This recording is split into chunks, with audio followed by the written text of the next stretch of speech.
Hey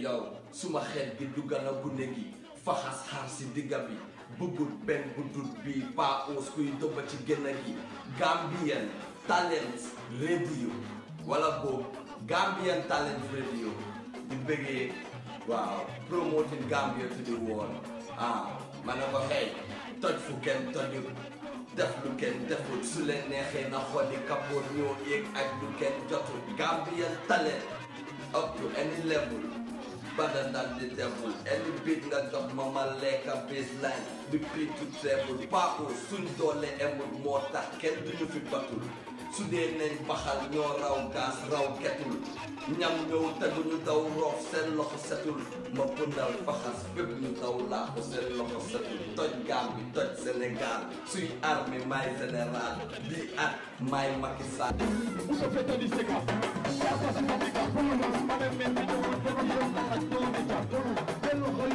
talent promotion ndun telephone kan wata tag nyaro nga faje daka manjari ngankali billahi ko ala me bali ndo keke jele on koy me long keke le bara manjari e jabi hey ntolu me bara hey talent da broke eke a tirin kanari ka Gambian talent promotion every time ko la jibe you know what I'm saying so mba fa la fansol be ko yo watch it out you know what I'm saying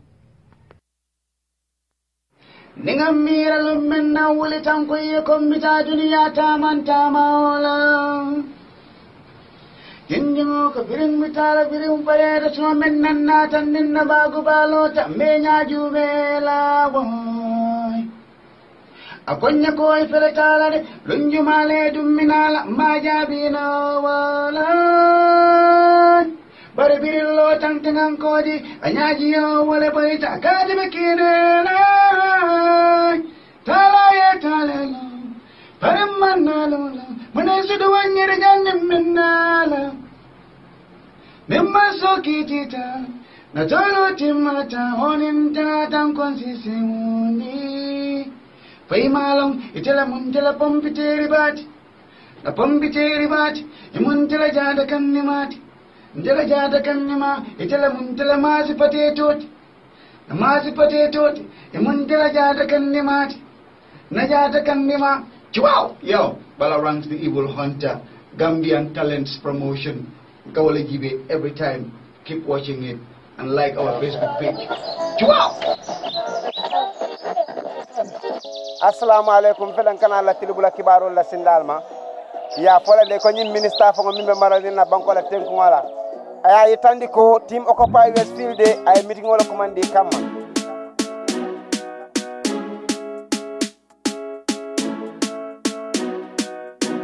Now wait no on. Just last week, link post with Facebook. Nell in December, peel and light the stable.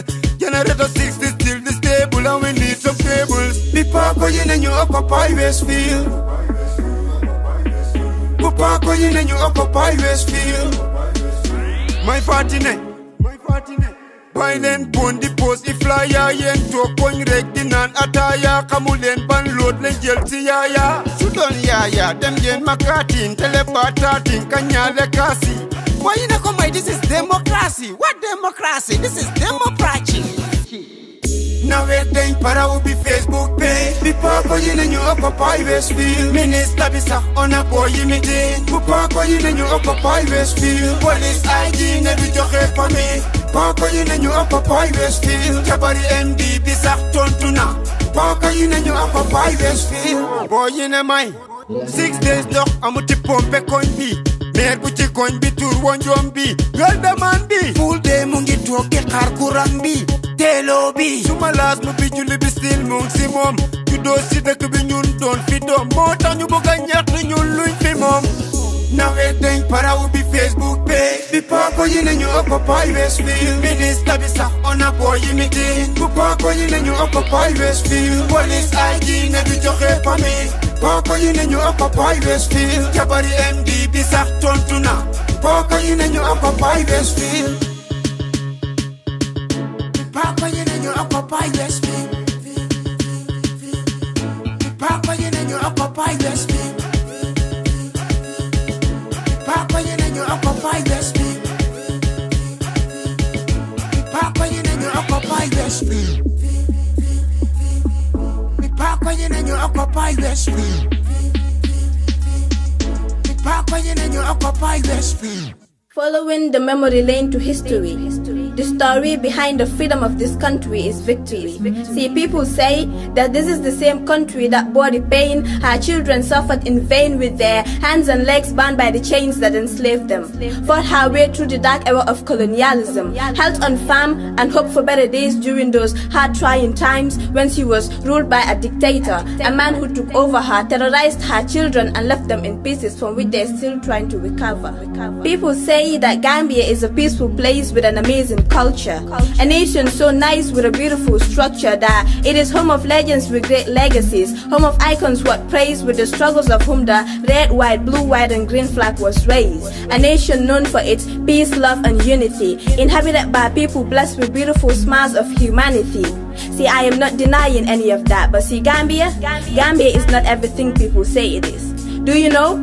Do you know that in the Gambia, corruption resides in the hearts of leaders? A place where politicians have plastic smiles fixed on their fake faces, other sweet words and trick people into believing they're nation builders. Instead, they're actors and two-faced cheaters. The majority of the young people in the Gambia are currently unemployed, even though they have the results, the degrees, the masters and all other required papers, which is why a lot of Gambian youth embark on the risky journey of illegal migration, a journey that costs most of them their lives as they drown into that dream-crushing ocean. You see, instead of figuring out solutions to this problem, everybody is busy pointing fingers. The young people blaming the government for not creating employment opportunities, for not giving them a chance to prove their capabilities, and the government blaming the young people for their lack of diligence. See, Gambia being this boy Bujanga by high school and all of a sudden drops out because he can no longer cope with the school system which he believes is too tough.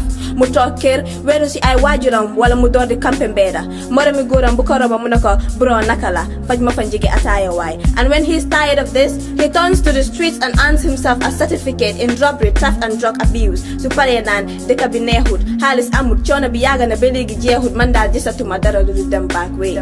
See, in this country, everybody dreams to live in luxury, but instead we dwell in never-ending poverty. Do you know why? See, I'll tell you why. It's because in the Gambia, people don't oppose each other with new ideas or innovations. No, in this country, people compete each other with juju and witchcraft. Connect the whole someone with bad intentions. So do not be surprised that there is still no development in our nation. See, we are blessed with beautiful black skins, but we have hatred and jealousy in the blood flowing through our thickest veins. Just for power, people in this country commit the darkest sins.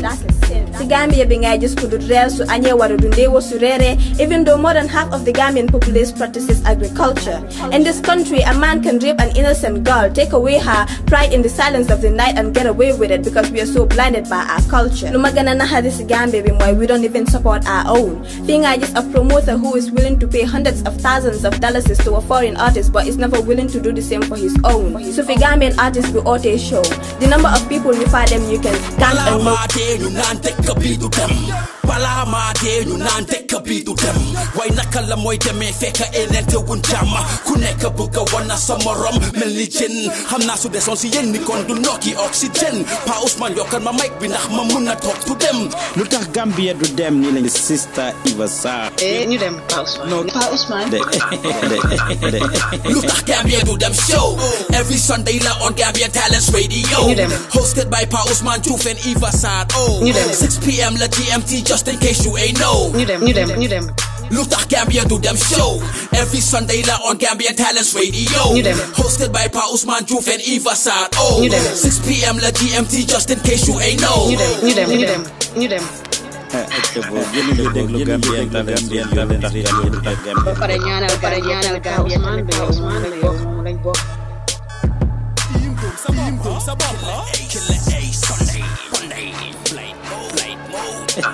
Yes. Good morning, good evening, good afternoon, wherever you are watching us or listening to us from.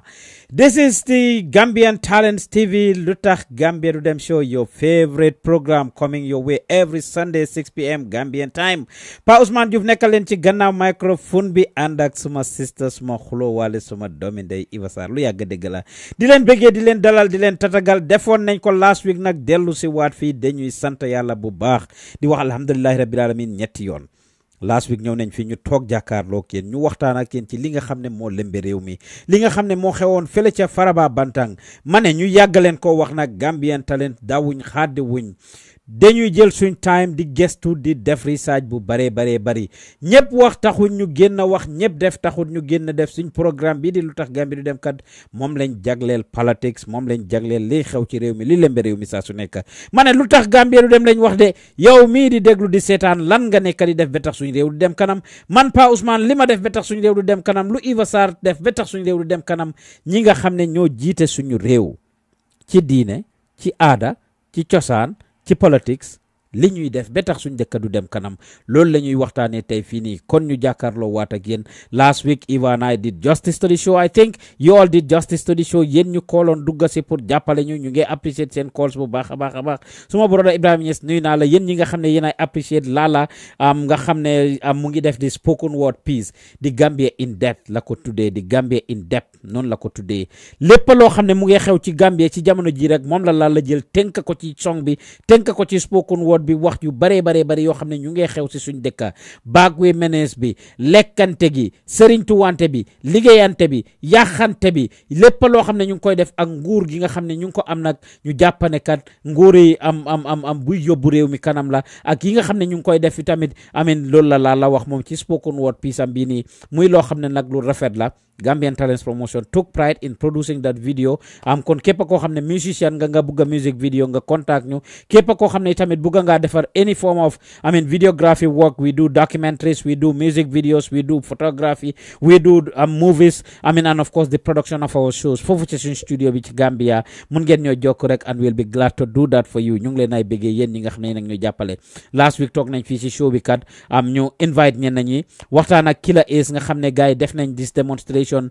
foofu noonu ci Westfield dafa doy demonstration bi ñu waxtaanoon ak moom ñu call David Kujabi ki nga xam ne kat moo amee kaddu police yi ci Gambia di public relation officer the spokesperson of the Gambia Police Force ñu call ko laaj ko si Faraba Bantang incident bi mu ne duñu si mun a wax lu bari ndax Faraba Bantang bi kat commission of inquiry la government bi nguur gu ees gi set up pour ñu look into this issue and they supposed to come up with results in 1 month kon loolu kat ñu koy gàcce ngalaamaal President Adama Barrow ñu wax leen li nga xam ne jot naa xew ci Faraba Bantang issue bi yëpp looking at the a cross section of the society and how they reacted to the situation lan la Gambia yi nekk online ak ñu nekk on the ground doon wax ne président bi loolu lañ soxla pour mu def lan lañ soxla woon ci nguur gi naka la waa Faraba reacted to the situation ak naka la all other Gambians reacted to the situation foog naa de unanimously all Gambians have agreed ci jamono jooju noonu ne the Faraba Bantang incident was wrong.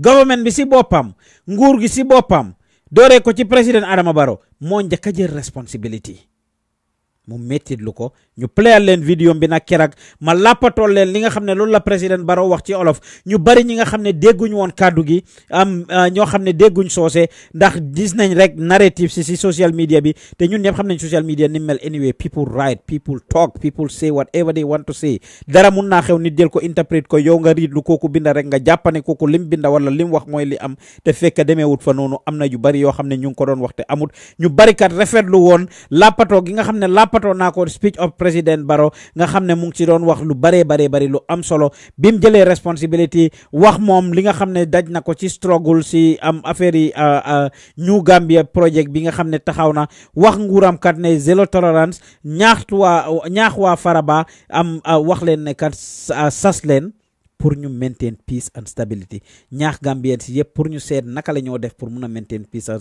stability. We played that video, we played other videos ñu wan leen li nga xam ne mu ngi xew ci réew mi tey jii kat li nga xam ne mooy cabinet reshuffle bi moom la ñuy waxtaanee if that didn't happen dinañ doon waxtaan si demonstration si muy strike yi kat li nga xam ne mu ngi go on week bi passé nii réeréewu leen mbir ne gis ngeen jaaykati mburu yi strike nañ gis ngeen waa social security administration strike nañ gis ngeen waa Sanyang ñu ngi génn di ñaxtu different people ñu ngi génn di ñaxtu di wax ñoom li leen naxari wala di wane seen naxar towards the government and how certain things are being handled. Last week gis nañ waa badi bu génnoon demonstrate ñu ngi gis ñoom Killer Ace génnoon dafa doy protest bi. We are seeing a lot of protests and demonstration happening. Gambians xam nañ freedom ñam nañ freedom mos nañ ko nag te ma waxoon ko at ak genn wàlla ñaari at ci gannaaw bi nga xamee ne change of government am na one of suma first words yi ma wax ma ne golo for na almet tey mu taal àll bi. This was one of the first words that I said. Golo for na almet tey mu taal àll bi muy loo xam ne nag ñu bari probably didn't understand it literally, but what I meant was we have found democracy. Democracy is sweet and people will take advantage of it. Anyhow, people are coming out and doing their thing. Binyo interview Killer Ace dégg ngeen questions yi ma ko laaj. I asked him a bunch of questions including ndax li tax ñoom ñu ne dañoo demonstrate dañu uti permit. Dégg nañ police IGP bu SB acting IGP police bi inspector general acting inspector general of the police Mr. Job dégg nañ lim wax. Kenn ci Gambia duñ la allow nga demonstrate without being issued a permit. Te loolu mooy li war. Képp ku war a dem protest ne da ngeen a génn ñaaxtu ngeen amee public addressing system a PA system war ngeen a am naka lañ ko ooyee a permit from the police. So ñoom Killer Ace in as much as seen demonstration bi was worth it.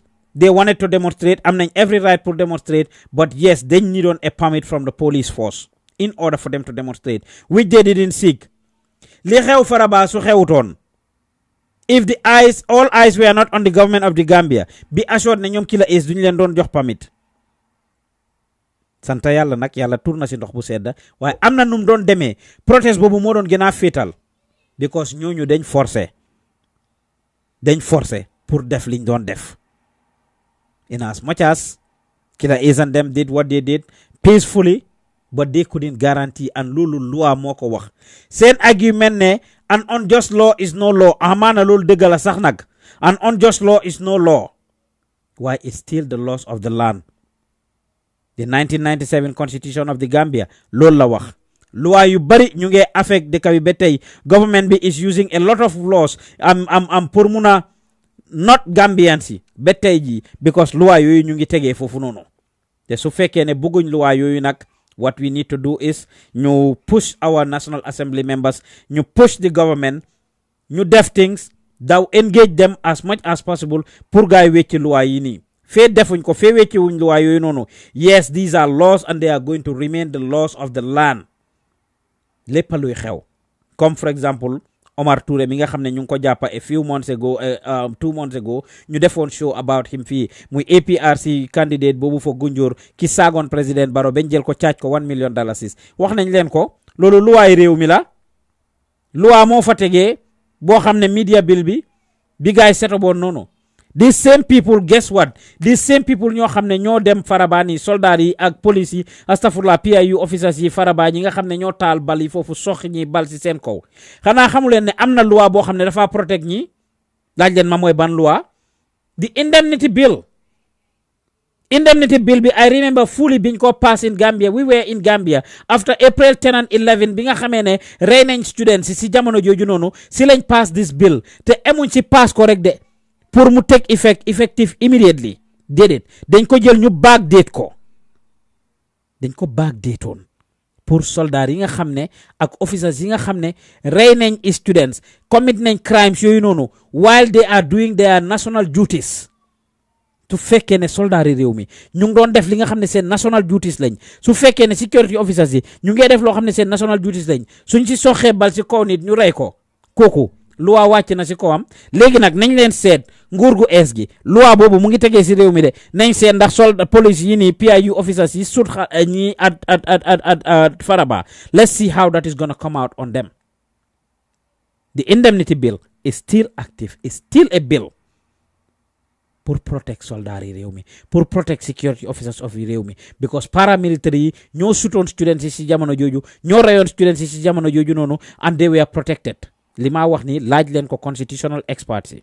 That indemnity bill is still in the constitution of the Gambia. Kon yen ñi nekk bitim réew yen ñi nekk biir Gambia, what we can do is mobilize ourselves in the most peaceful way. ñu engage suñ nguur gi, engage government bi. Yes, set up nañ a constitutional review committee ñoo xam ne they will look into this. ñu ngi seet loi yu baax yi nekk ci constitution bi ñu bàyyi leen fa, yu bon yi ñu génnee leen. waaye fii génne wuñ loi yooyu ba tey loi yooyu ñu ngi ci biir constitution yi réew mi and they will continue to take effect. kon ñoom Killa Ace ñiy wax ne amin war nañoo mën a dem démontrer te amuñ permit teguñ ko fen laa wax teguñ ko fen. kon ñu ngi leen ay bëggee di leen gërëm di leen santa Lutakh Gambia du dem show ngeen a déglu jógee ci Gambian Talents TV Pa Ousmane Diouf nekkal leen ci gannaaw microphone bi di fi utu Iva Sarr rek niñ koy defee saa su nekk ñu ngi leen ay bëggee di show is live yéen ñi bëgg a participer mun ngeen a dial 678 608 3322 pour ñu ci nekk America 678 608 3322 ñi nekk Sweden 08559 26651 08559 26651 ñi nekk Angleterre 161 818 7077 161-818-7077 wala ngeen call ñu WhatsApp si 1-404-593-6215 1-404-593-6215 boobu mooy nomba bi nga xam ne mun ngeen koo daal pour dugga si loolu xew ca Faraba ñëpp la naqari loolu xew ca Faraba ñëpp la métti as far as I'm concerned gisuma kenn koo xam ne ànda nga si loolu lu am solo la loo xam ne dañ ko war a bàyyi xel bu baax a baax a baax kon ñu ngi leen ay bëggee di leen gërëm di leen sant si seen déglu bu rafet si seen taxawaay bu rafet yéen a ngi déglu di seetaan Lutakh Gambia du dem soo jógee ci Gambian Talents Radio nomba si ma leen wax noonu mu ngi ci seen screen bi nag you guys can see it. If this is your first time joining us on the Gambian Talents platform on Facebook, ñu ngi lay dalal di la ñaax nga like suñ Facebook page bi. If you are following us on YouTube, subscribe to our YouTube channel and also visit us on Facebook Gambian Talents Promotion, Instagram Gambian Talents Promotion, Twitter Gambian Talents Promotion, Snapchat Gambian Talents Promotion and all other social media. ñu ngi leen ay bëggee di leen dalal bu baax a baax di leen tatagal képp koo xam ne yaa ngi ñuy seetaan rek Adama Baba Njie maa ngi lay nuyu bu baax a baax mu ne lii daw na yaram moom foofu la génna ñu ngi koy bëggee bu baax a baax Cheikhou Ndiaye mu ne nice so happy jërëjëf Cheikhou Ndiaye ñu ngi lay bëggee bu baax Laya Juara mu ne because 90% are Muslim xaw ma lan la moo rifaatu noonu nag suma brother Aziz Koor maa ngi lay nuyu bu baax Ostia mu ne I really want to meet her Lala la moo wax noonu muy wéy Lala bi ma doon binda Adama Baba Njie mu ne who is she I Lawla Chat Kokoy Lala Touré, of course, a young girl, promising young girl, part of Power of Freedom movement, nekk foofu ca Gambia, di ñaxtu ci freedom pour li yóbbu réew mi kanam. Umi Tamba mu ne well done girl, proud of you. Mu ngi doon wax noonu ci Lala nag, Adama mu ne I love this girl. Hamidou Ba mu ne lyrics bad, jërëjëf Hamidou. Yéen ñi nga xam ne yéenay seetaan suma broda Ibrahima Niass ñu ngi lay bëggee bu baax a baax di la dalal di leen tatagal ci Lutakh Gambia du dem show. Tey nag we will proceed with the show. Gannaaw bi nga xamee ne def nañ show bi waxtaan ci Faraba Bantang last week show boobu was live mu ngi ci suñ Facebook page bi you can watch it there su ngeen duggee YouTube tamit ngeen search ko rek Gambian Talents Promotion ni ma leen ko waxee you'll be able to watch all of these shows live and direct. Now what are we going to discuss today? ñu ngee waxtaanee President Barrow ak cabinet bi nga xam ne reshuffle na ko réeréewu leen biir semaine bii ñu génn muy kerak barki Dembo Njaay ndeysaan Gambien si eewu nañ gannaaw bi nga xamee ne lu xew Faraba xew na fa ñëpp a ngee ñaaxtu ñëpp a ngee binda ñëpp a ngee wax on social media locally on the ground in the Gambia nit ñi fa nekk yëpp ñu ngi jaaxle di waxtaane yu fi Faraba indil Faraba demal Faraba bàyyil Faraba jàppal Faraba protest ñoom Killa Ace bi ñëpp di si coow ñu toog nag aji police bi am resign ñu bari di ñaaxtu ñi ne mbaalo ki nga xam ne moo amee interior ministry dafa war a bàyyi. We see all kinds of mixed feelings and reactions coming. All kinds of mixed feelings and reactions.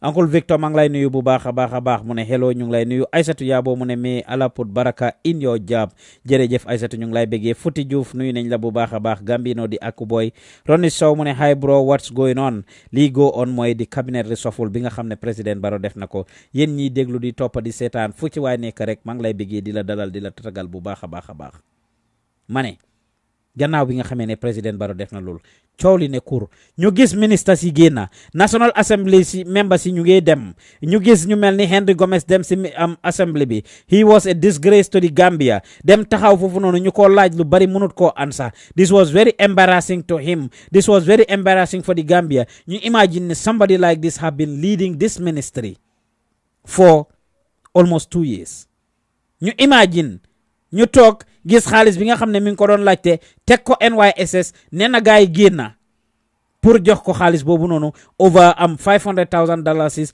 boo xam ne pour mu dem 6-day meeting la moom and a few of his top officials pour ñu dem represent Gambia in international meetings loolu la gaay doon laajte pour seen padiem pour li nga xam ne dafa dem ci seen poche ñoom suñ génnee tukki moom Henry rek foog naa 216,000 if my memory serves me well moo waroon dem si moom almost a quarter of $1,000,000 yi lañ ko waroon a fay pour mu tukki génn dëkk bi juróom benn fan 6 days pour mu dem represent ñu for 6 days he would have been paid a $250,000 almost ana lum fi liggéey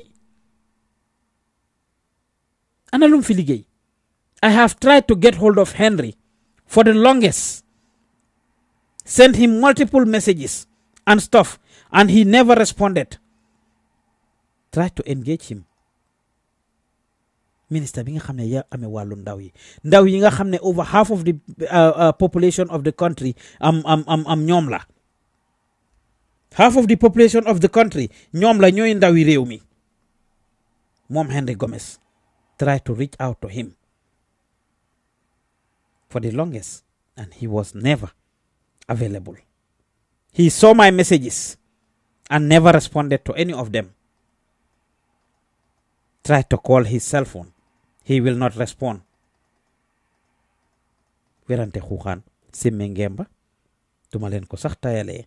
I will show you those correspondence. He is a public figure, and what we did with him is very important to bring this to the light for the people to see. We put them there as our representatives. Dañ leen fa def pour ñu jàppale réew mi, dañ leen fa def pour ñu liggéeyal réew mi, and it only makes sense and it's only important that these people actually respect the positions that they are given. Ñu toppa ko ñu jàppale askan wi comme niñ war a jàppale askan wi. They are not doing anybody a favor whatsoever. Mom Henry Gomez. I tried reaching out to him on numerous occasions. Here it is. Those of you that are following, you see this message right there. Bima send Henry.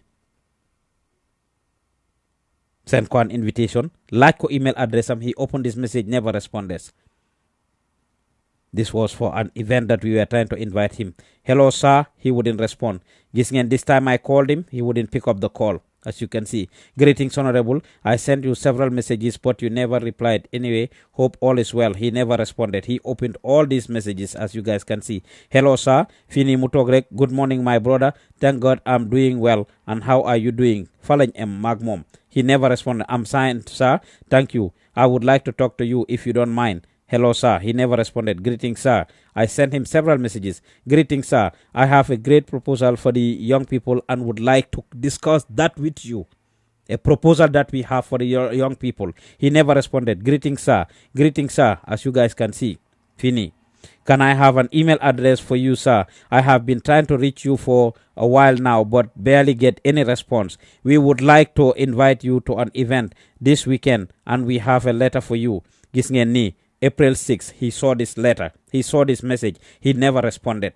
All of these are messages that I sent Henry since he became minister. Tried to engage him on different projects. Ñoom ñi nekk di ñaxtu di wax ne Gambians yi should contact them, should talk to them, should engage them as a government.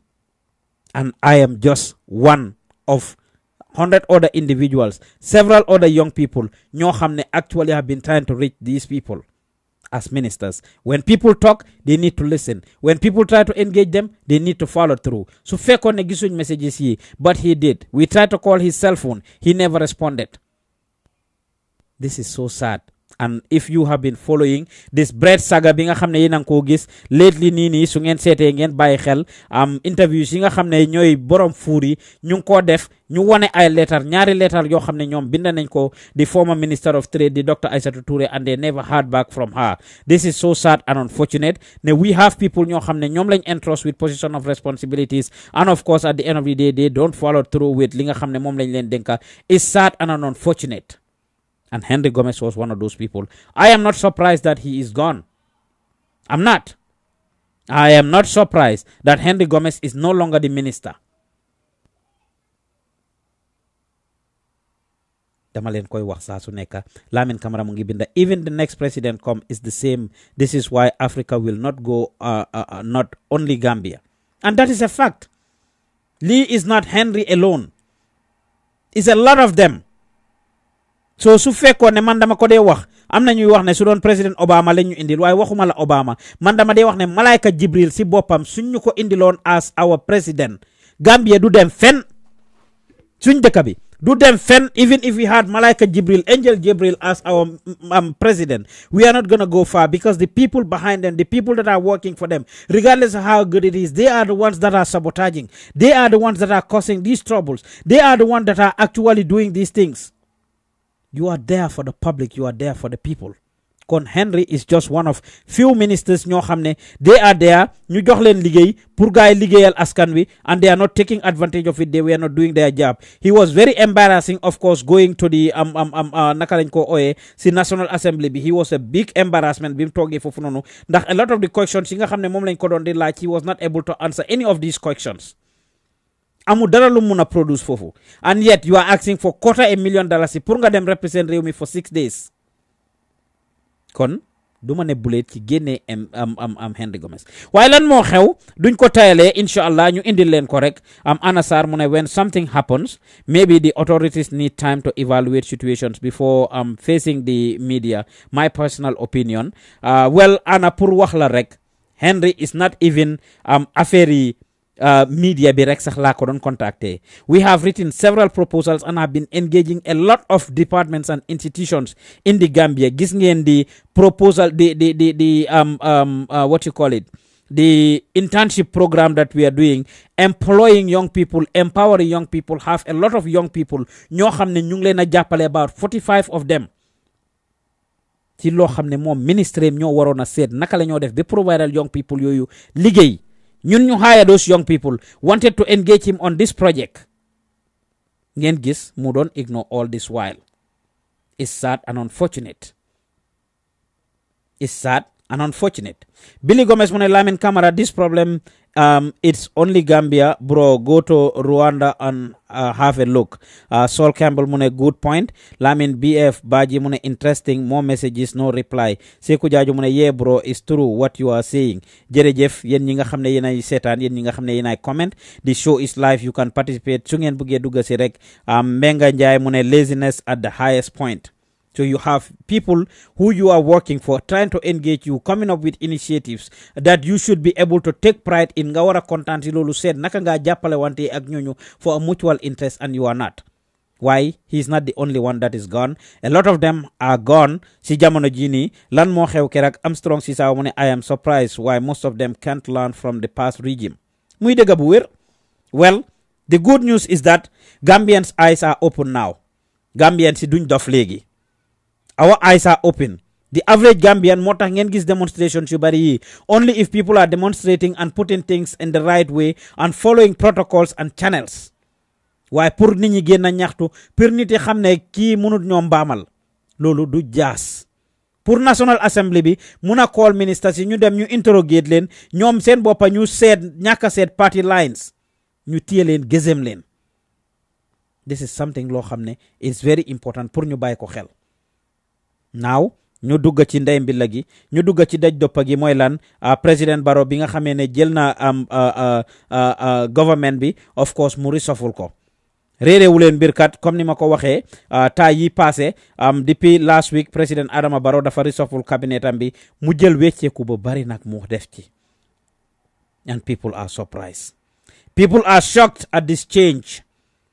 Ñu bari jaaxle ndax expectuñ ko woon. Lii xew Faraba Banta xew na Faraba Bantang. People were, talking about that. That was the headlines and the order of the day all through. Ñu toog nag kerak President Adama Barrow on the 29th mu reshuffle cabinet bi. You know, effective today, the 29th of June 2018, the Cabinet of the Republic of the Gambia has been reshuffled as follows. Vice President of the Republic, Honorable Usainu Dabo. Minister of Information and Communication Infrastructure, Ibrahim Silla. Ministry of Agriculture, Lamin Ndiba.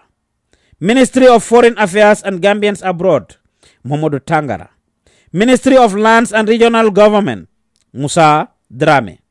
Ministry of Trade and Regional Integration, Amadou Sane. Ministry of Youth and Sports, Hadrame Sidibe. Ministry of Health and Social Welfare, Dr. Aissatou Toure. Interesting. Local Government and Lands, xam ngeen ne ministry boobu mu ngi yëngatu right now si ministries yu gën a yëngatu ci réew mi si la bokka. Ministry of Local Government and Lands, ministry yu gën a yëngatu si la bokka. Lan moo tax nag President Barrow def this cabinet reshuffle? Ñan la fa génnee ak ñan la fa bàyyi ak ñan la indi? Loolu la ñuy waxtaanee tey. Naka la Gambian si gisee lii? He started with the office of the Vice President, Mrs. Fatoumatta Jallow Tambajang. It came as a surprise to a lot of people. With Fatoumatta Jallow Tambajang's participation in the government, this came as a surprise to a lot of people because Fatoumatta Jallow moom lañ gaay wax ne mooy woon the chairperson, the chair lady of the coalition. Moom mi nga xam ne moo facilitate coalition bi. Lu bari di jokku gaay yi. Buum gi ci loxoom la ko yàlla teg. Muy mobilize nekk ci diggante parti yi nekk ci diggante gaay di leen mobilize ba loolu taxaw.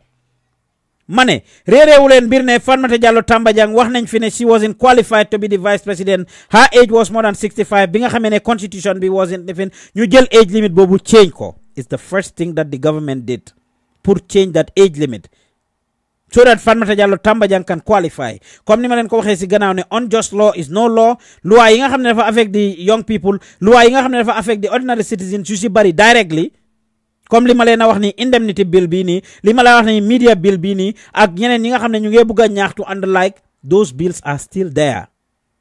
Yes, the Constitutional Reform Committee is formed. Why defaguñ ci lu bari. Why the first thing they did, bi gaay dewe Fatoumatta Tambajang the vice president, si saasi of course ku mel ni Halifa Sallah moo génn mu condemn loolu ne is unconstitutional. Dañ war a publish fi si newspapers yi ñu gazette ko ñu follow the protocol for 3 months balaa loolu di jeex ñu door a mun a jël Fatoumatta Tambajang pour xaye ko ñu change loi yi balañ koo def because loi yi réew mi dafa wax lim wax.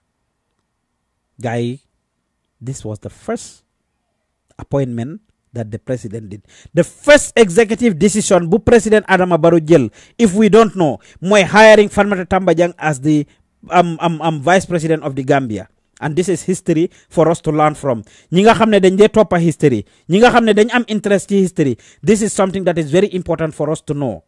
The first decision bu President Adama Barrow jël as president when he was sworn in as president of the Republic of the third Republic of the Gambia while mu ngi in Dakar, Senegal, lim njëkka def mooy hire a vice president. Time boobu because coow laa ngi ne kur, time boobu because Yaya Jammeh ci réew mi coow laa ngi ne kur, ñu ne kat dafa need a vice president koo xam ne dina step in because moom su nekkutee ci réew mi su ko dara jotee wala dara xew te amuñ vice president. Time boobu noonu Ablaye Bojang was the speaker of the house. Ablaye Bojang was still APRC and dina doon am doole pour mun a continuer def yu bari mu ngi ko doon def.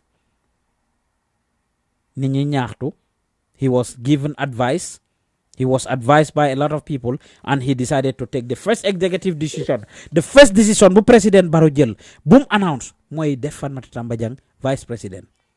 Coow li ne kursi loolu is unconstitutional, met with age requirement bi.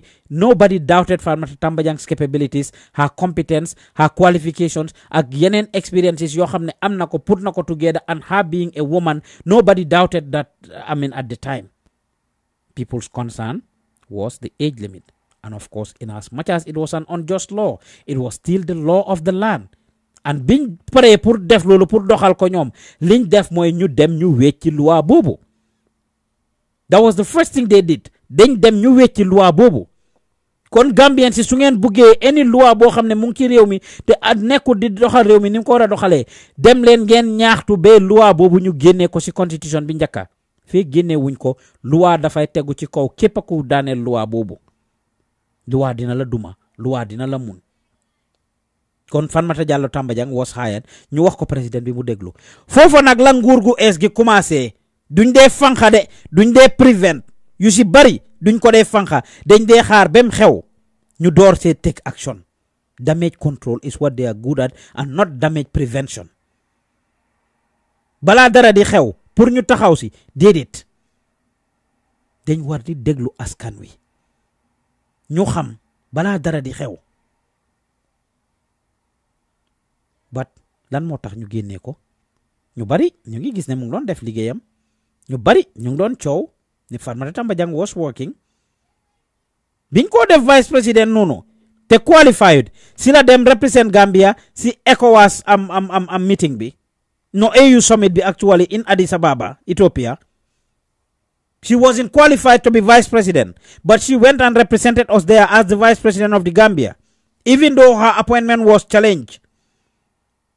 Ñu def ko vice president nag mu nekk fa ñu def ko acting and minister of women affairs mu nekk di act ba finally ñu change constitution bi ñu hire ko officially as the vice president. President Barrow swear in ko te kenn mënu ci anything kokoy Fatoumata Jallow Tambajang mu def yu bari bim toge es nak ñun bind nañ ma read some of you guys comments since they come in overwhelmingly. Dina read some of you guys comments as they come in so that we can continue. Anasar mune I was referring to the bread saga mune loolu la doon refato. Lamin mune interesting more messages. Seku Jaju mune yes bro is true what you are saying. I'm strong Sisawa mune I am surprised why most of them can't learn from the past regime. Ibrahim Esba mune you are okay, go ahead bro. Menga Njai mune corruption and bad governance is a recipe of instability. Muy degg bu wér. Very true sister. Billy Gomez mune you said the Gambian eyes are open but they are still robbing us daylight. They are still robbing us daylight. Imagery thieves are investigating thieves. Imagine thieves are investigating thieves and call it commission. How smart. The thieves are investigating thieves and call it commission. Fatu Salon, when this government really surprised me. We were the one that voted for them for change in Gambia, but we haven't seen any changes. We haven't seen any changes. Nothing is going forward in the Gambia. Tough job is unless Gambians see the truth, we shall always be taken for granted. The truth is, Halifa Sallah is the only credible politician in the country, simply because all the others got a skeleton in their cupboards. Adama Banjaya mune Fatoumata Jallow Tambajang started getting too comfortable. She engaged in nepotism expressively. It was government for her family and friends and by her interests and her interests alone.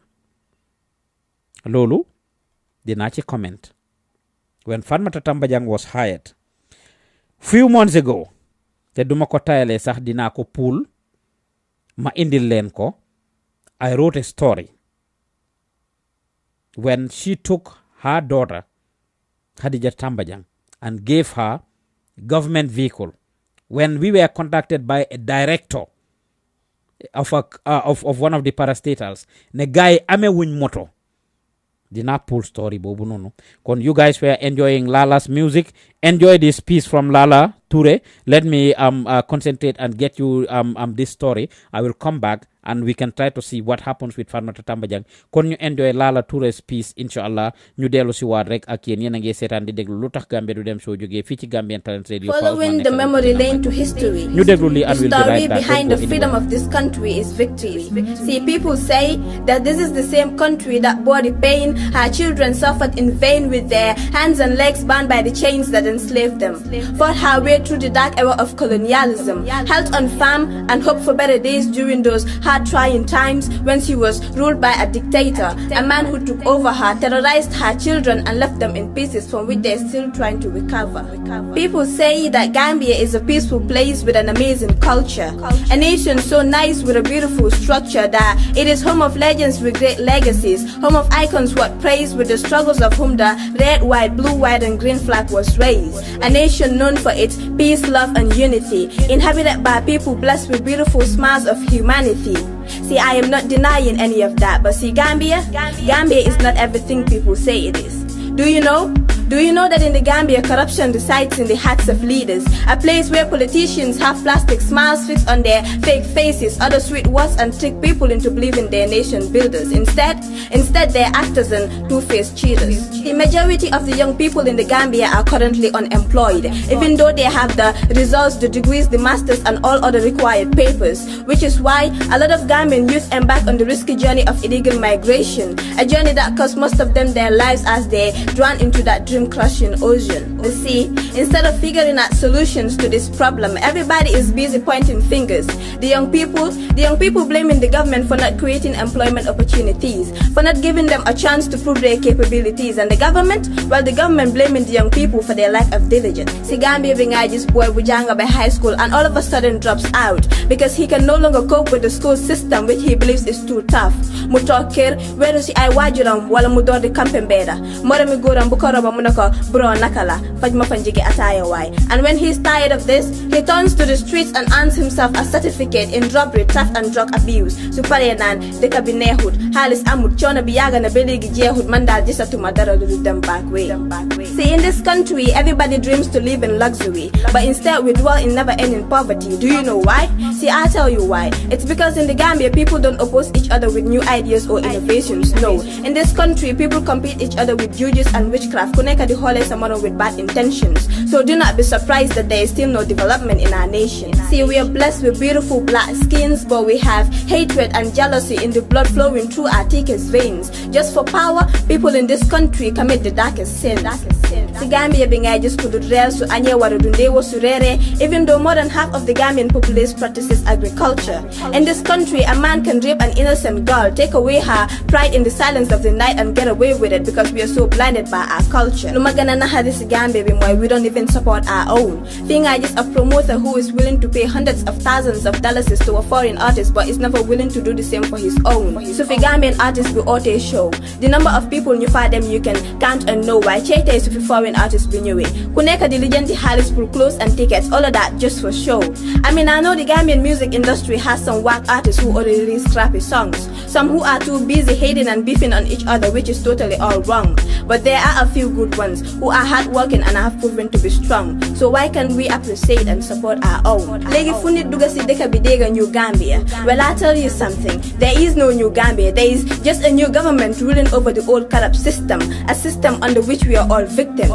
In this so-called New Gambia, everybody writes and says what they want and call it democracy. Well, I don't know if it's just me or everybody else is actually turning democracy. To the new government, we know y'all want to make our nation rise, turn it to a country that will take all by surprise. But see, even development comes with a price. We had voted for change once. Who says we can twice? Power of freedom. Yes. Good morning, good evening, good afternoon, wherever you are listening to or watching us from. This is the Lutakh Gambia Rhythm Show brought to you by Pa Ousmane Diouf. Iva Sarr nak di ko fi utu tay mashallah ma delu ci war rek pour waxtaan ak yeen. Comme ni ma len ko waxe won ci gannaaw. We are talking about what is happening in our country. Rere wu len bir, of course, li nga xamne mom la doon wax right before we went off. Ma ngi len doon indil the news that I talked about with the use of the utility vehicles and how they are affecting us. Binga xamene Fatmata Jallow Tambajang haya nañ ko. We wrote a story at Gambian Talents. Ñu bari ne dinañ ñu lekk dinañ ñu rey. Here it is, werante xuxaan si mi ngemba. This was a story that we published on May 17, 2017. You guys can see. It says, welcome to the new Gambia, where children of top government officials or ministries like the acting vice president, Madam Fatmata Jallow Tambajang, and foreign affairs minister Ousainou Darboe are abusing government vehicles, while permanent secretaries, directors, MPs struggle to catch a ride or on board public transportation. Che New Gambia. golo di bay babun dunde. Here it is. Ngeen gis ko. Golo di bay babun dunde, too soon for abuse of office. Nafisatu Dabo, one of the favorite daughters of lawyer Ousainou Dabo, Gambia's foreign minister, and his second wife Sali Dabo, has started working at Gambia Revenue Authority. Have started working at Gambia Revenue Authority, GRA, for about 3 weeks now. Nafisatu shares the same birthday with lawyer Dabo. Our source, who chooses to remain anonymous, doesn't know what Nafisatu's position at GRA is exactly, but they can confidently confirm that she's never had a job until about 3 weeks ago when she started working at GRA. She's usually transported back and forth to work by one of the vehicles of the Gambia government, a black car number plate GG0602. This is the car her dad used to use prior to being assigned the one he is currently using. Nafisatu's vehicle is supposed to be a utility car for the family. The Gambia government vehicle is usually parked at the GRA from when it drops Nafisatu until when she gets off or has somewhere to go. According to our source, it literally drives her everywhere. In a similar note, Aja Khadija Tambajang, the daughter of the Minister of Women's Affairs, who is also overseeing the office of the Vice President, Madam Fatmata Jallow Tambajang, is also another beneficiary of the Gambia government vehicle. Aja does not work for the government of the Gambia currently, but comfortably drives herself in a GG car. She used to work for the Ministry of Information until about 2 years ago when she went to do her master's degree.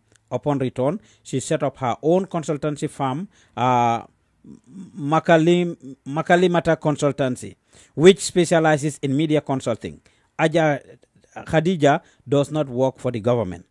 Our source was concerned that Nafisatu Dabo, whatever her position is at GRA, should not have a government car with a government driver assigned to her. Word is going around that even directors and some permanent secretaries don't drive the kind of car these two women are driving. Even some of the long-time and newly elected National Assembly members don't also have cars. Some of them catch rides or join public transportation like everybody else. In one of their recent sittings, they talked about their urgent need for cars to enable them to do their job right. While the NAMs are struggling, the daughters of ministers are driving these nice cars, claiming to be utility cars for their families. We reached out to Khadija for her reaction, but it's been over a week now. She still hasn't responded. Nafisatu could not be reached.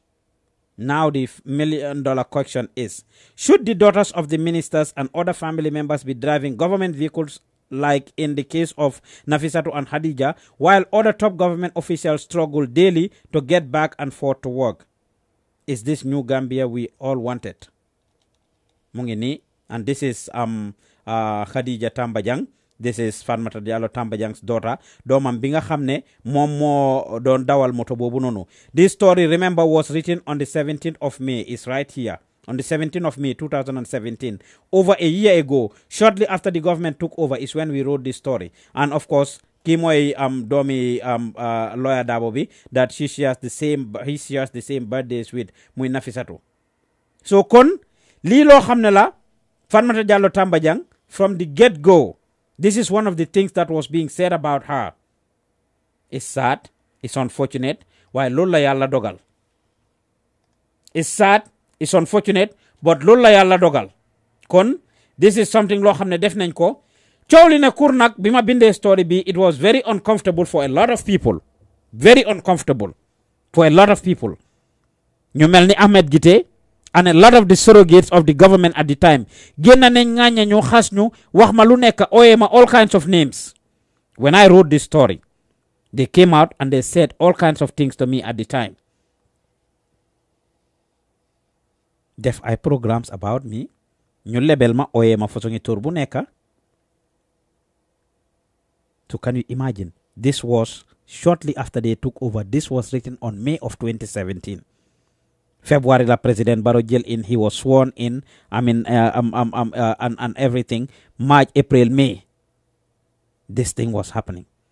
Fatmata Jallow Tambajang, ne domam bi, moom la jël def ko muy secrétaire si office am Fatoumatta Jallow Tambajang amin bu yàggut yéen a ngi dégg coow li ñu bari ñu ngi kaas loolu noonu di ko coow ne doomam bi ñoo wax Omar an nekk fii ci North Carolina di suma koto bu baax was called in to go and work with the OIC bi nga xam ne ñu ngi war a am conference boobu indi Gambia ñu bari ngeen gis ñuy question loolu di question Omar Ann's competence di question Omar Ann's experience bu mu am in America because a lot of people were asking ne he used to be a gas station manager amul benn professional background or professional experience living and working in America ñu war a jël kooku indi ko jox ko a professional position in the Gambia Fatoumatta Jallow Tambajang kat these are the type of issues yoo xam ne she is being accused of for the most part waaye yeneen liggéey yi ndax mu ngi koo def ndax defut ko that didn't come out kon gis ngeen loolu si jamono jooju lañ ko bindoon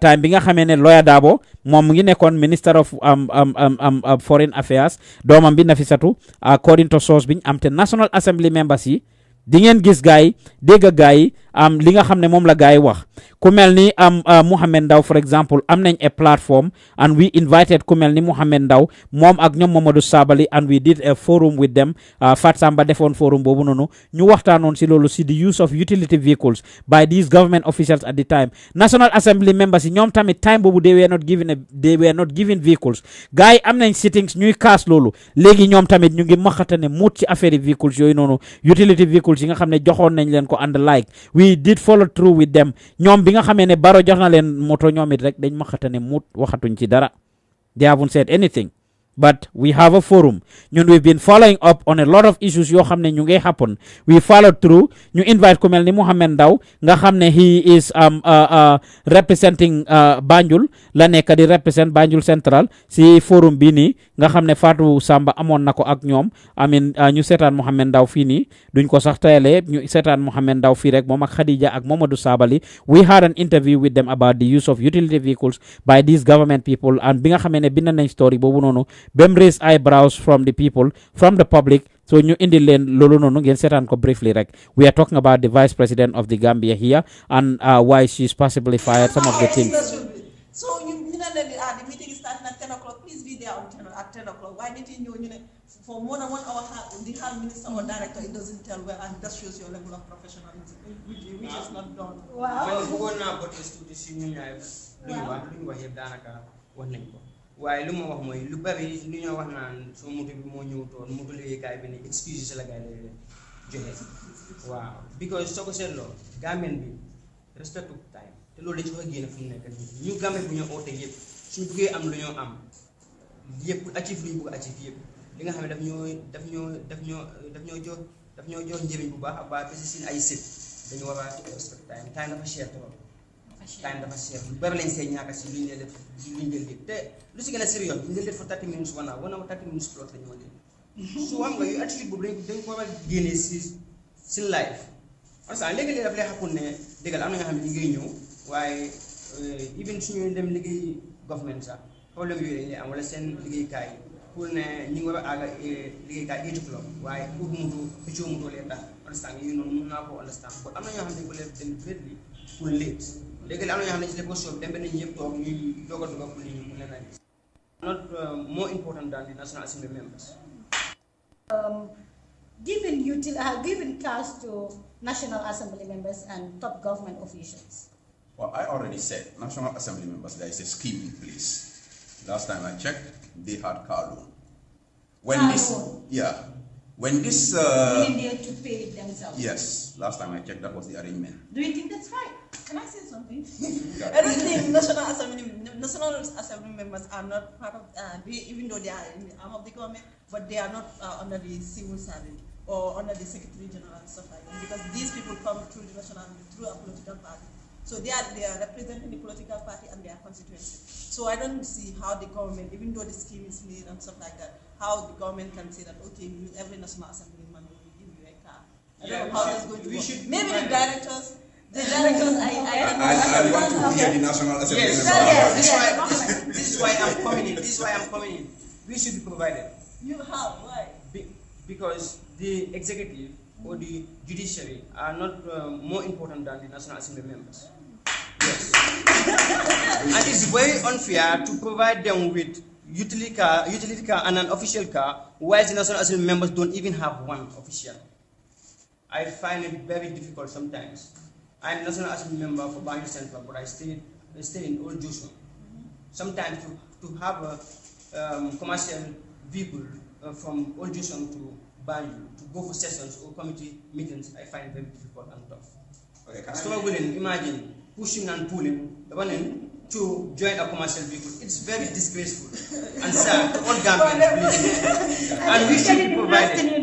But I was very happy with Honorable Maifati, Minister of Interior, when I heard him on TV saying that National Assembly members will be provided with mobility. I was very happy. But I don't know Kon yena ko degandor duma ci sori. The reason why I brought this up is for us to be able to go back. The Vice President, these are some of the things. This was an issue that we discussed. This was something that we came up with. As far as the National Assembly members not having vehicles at the time. The Vice President of the country at the time has a utility vehicle that was assigned to her daughter. Is this the reason? Nepotism is the most that the Vice President is, former Vice President Fatoumatta Jallow Tambajang was accused of. Now, ndax lolu moy li nga xamne nak dafa continue pour happen is a different story. Adama Njie mu ne too much nepotism in this government. Dabo and Tambajang have learned nothing from the many years of dictatorship. Thanks for sharing this. This is something that we did and we have it on record. Mungi fofu nonu. I can send you the video if you want to watch the full interview. We have been following our due diligence. But Fatoumatta Jallow Tambajang has been accused of nepotism for the longest. Whether that is what the reason why she's fired or not, the president is not entitled to give anybody any reason. Ne key fire na ko li motax ma fire ko and the like. Mohamed Kabir Mbodj mo ne Barrow should fire every cabinet minister and get new faces for this coalition for success. Adama mo ne she will never respond. Aja will never respond. How come this news does not go viral? Well, at the time, a lot of people were sympathizing for the government. Instead of mudem viral, then kon nacce ñuñ leen tiyé won ñu jël ñu def ñu enemies of progress, def ñu enemies of the government, and we were the ones that were called all kinds of names at the time. Victor Sambu Mune, let what they call you make you stronger. Apparently we haven't stopped, and that is why we have that on record, and that is why we are bringing in. Whenever we talk about the government, even if people were following, you see them start to stop, the numbers start to drop and the like, which we are very okay with, because people just want to hear one side of the story, and that is not what we are for. We are here to hold our government accountable and hold the people accountable. Whether that is the reason why Fatoumatta Jallow is, this thing, from this utility vehicle issue to making her daughter her secretary to getting Omar Ann into the system, and a few other people ñoo xamne ñu ko lami so di ko ngunu about her. Of course, demba gis nañ suñ colleague Panderi mu bindane try na pour contact ko, her phone is not working and the like. These are the type of things yoo xam ne dañ ko war a bàyyi xel as a people, as a country. ñu bañ suñ politicians yi ñëw di ñu mbaamal. Léegi nag moom lañ wax Fatoumatta Jallow Tambajang, she's been moved, of course, redeployed to the Foreign Service Commission. Unfortunately, she's not even reshuffle bi jëluñ ko def ko minister of Foreign Affairs. Why then come move for Funono? Which means she's been demoted. She's fired. Come liñ defoon Maifati. He is redeployed to the Foreign Service Commission. Loolu lañ waxoon ci Maifati, and until this minute, Maifati has not gone anywhere. So Lolo is just a tactic, something that they will use. Okay, dañ la def ci Foreign Service Commission bi, wala dañ la move to the Foreign Service Commission, which of course you are not hired by any means. She is not given a job. Kan lañ fa def léegi? Lawyer Ousainou Darboe. Now with Lawyer Darboe, this utility vehicle issue that we talked about, people are questioning the constitutionality of his appointment. Some are questioning the fact that he was convicted before, and of course he was pardoned by the president. I'm telling you, some people are very happy with Lawyer Darboe coming in as the new vice president. Bu yagul rek Musa Bala Darboe of course has written ki nga xamne goro la ci Solo Sandeng who was a member of the UDP mu ngi binda di wax ne ok léegi wat duma ko tayale sax moom tamit dina leen indil Musa Bala Dabo li nga xam ne loolu la bindoon di wax the mixed feelings and mixed reactions that the people came up with as far as the thing is concerned, as far as the what you call it is concerned si affaire yi hiring bi nii ki nga xam ne moom mooy Lawyer Dabo ñu jël ko def ko vice president. Some of the people have different feelings, some of the people have mixed feelings about it. Musa Bala Dabo lim bindoon moom mu ne léegi xanaa nit ñi dinañ noppi nag at the end of the day ñi nga xam ne ñu ngi doon foog otherwise léegi President Barrow su ko neexee mu honor 3 years agreement am bi nga xam ne amoon na ko ak politician friends am yi wala colleagues am yi li nga xam ne ñoom la d'accord nag ñoom réeréwu leen mbir ne tay yi yëpp people were not talking about the 3 years issue, people were only talking about the 5 years na constitutionally gars yi dañ am loolu foog naa si benn si interview la Dabo dégg nañ sax mu wax ba ne he will challenge the government and take them to court if they want to stick to the 3 years agreement. Dégg naa ko man si interview mu ne the 3 years is unconstitutional. Moom su ko fekkoon si biti if he was out he wasn't gonna agree to the 3 years term because it doesn't make sense, it's unconstitutional. Constitution yi réew mi 5 years ta wax, so he took responsibility ne UDP ak all the parties.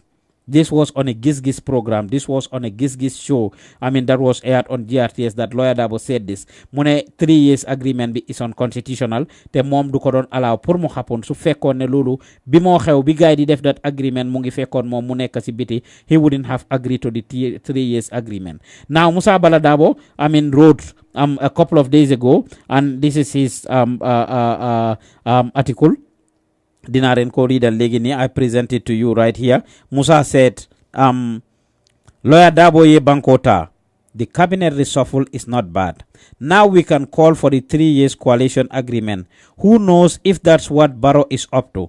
Now that Honorable Ousainou Dabo is the Gambia's vice president, President Barrow could honor his gentleman agreement with his coalition partners and resign at the end of the 3 years period. This will automatically make Ousainou Dabo of UDP the interim vice president of the Republic, the Gambia, for the next 2 remaining years, thus giving him the edge to be elected into office as president of the Gambia in a presidential election in 2021. Now the DSS are gonna push the goalpost. You may all drink a seat or hog a wet electricity transformer. It's a wheelbarrow cause it's a wheelbarrow cause this ain't looking like Adama Barrow is forming his own party. It's a clear manifestation that he is preparing his political godfather for the throne. According to Musa Dabo, mom nim ko gisee la wax de gis-gisam la wax nak. I don't think he was talking on behalf of UDP or anybody. Musa Dabo is saying ne mom ak Fatmata Sandeng ñoo sey mu ne mom nim ko gisee li nga xam ne ñu ngi ko doon ngunu di ko wax about the Barrow youth movement nga xam ne ñu bari condemn nañ ko, ñi nga xam ne they are supporters of UDP condemn nañ the Barrow youth movement. Dañ ko gisee ne Barrow dafa nekk di jàmbu UDP, dafa nekk di form another political party ba tax waa badi buy ñaxtu ñoom tamit bi nga xamee ne Njabakunda dem nañ pour sampa foofu lifin according to some of them rafetlu wuñ ko. Dañ jàpp ne President Barrow dafa form a political party of his own, moo tax ñu wax yéen ne warut koo def. So gannaaw bi nga xamee ne moom lifin na mu ne léegi kat Barrow mun naa honor his 3 year term. They were not talking about the 3 years. ñu bari si ñoom dégg nañ leen ku mel ni Ahmad Ba si boppam interview nañ ko mu ne 3 years bi was never signed. Man interview naa Khalifa Sallah mu ne ma it was signed. We don't see the document of fan lañ ko sign, waaye ñu bari si ñoom wax nañ ci lii nag which is like what it is. So kon we have people talking ne President Barrow mun naa resign. According to Musa Dabo moom ni mu ko gisee Barrow dafa nekk di prepare Lawyer Dabo because moom mooy godfather mu jël ko jox ko this opportunity pour mu nekk di next vice president of the country, pour mu nekk di next president of the country. Am na ñoo xam ne niñ ko gisee mooy ne all along lii lañ ko doon togga.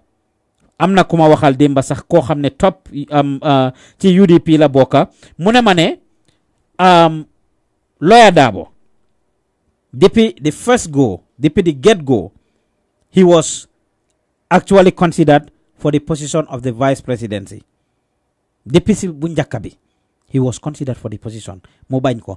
Ñeneen ñi ñu ne Barrow su ko defoon si time boobu daf doon obvious because still making him foreign affairs minister, giving Amadou Sane felenele naka lañ ko ooyee finance, and all the major ministries were given to yi nga xam ne ñoo gën a mata.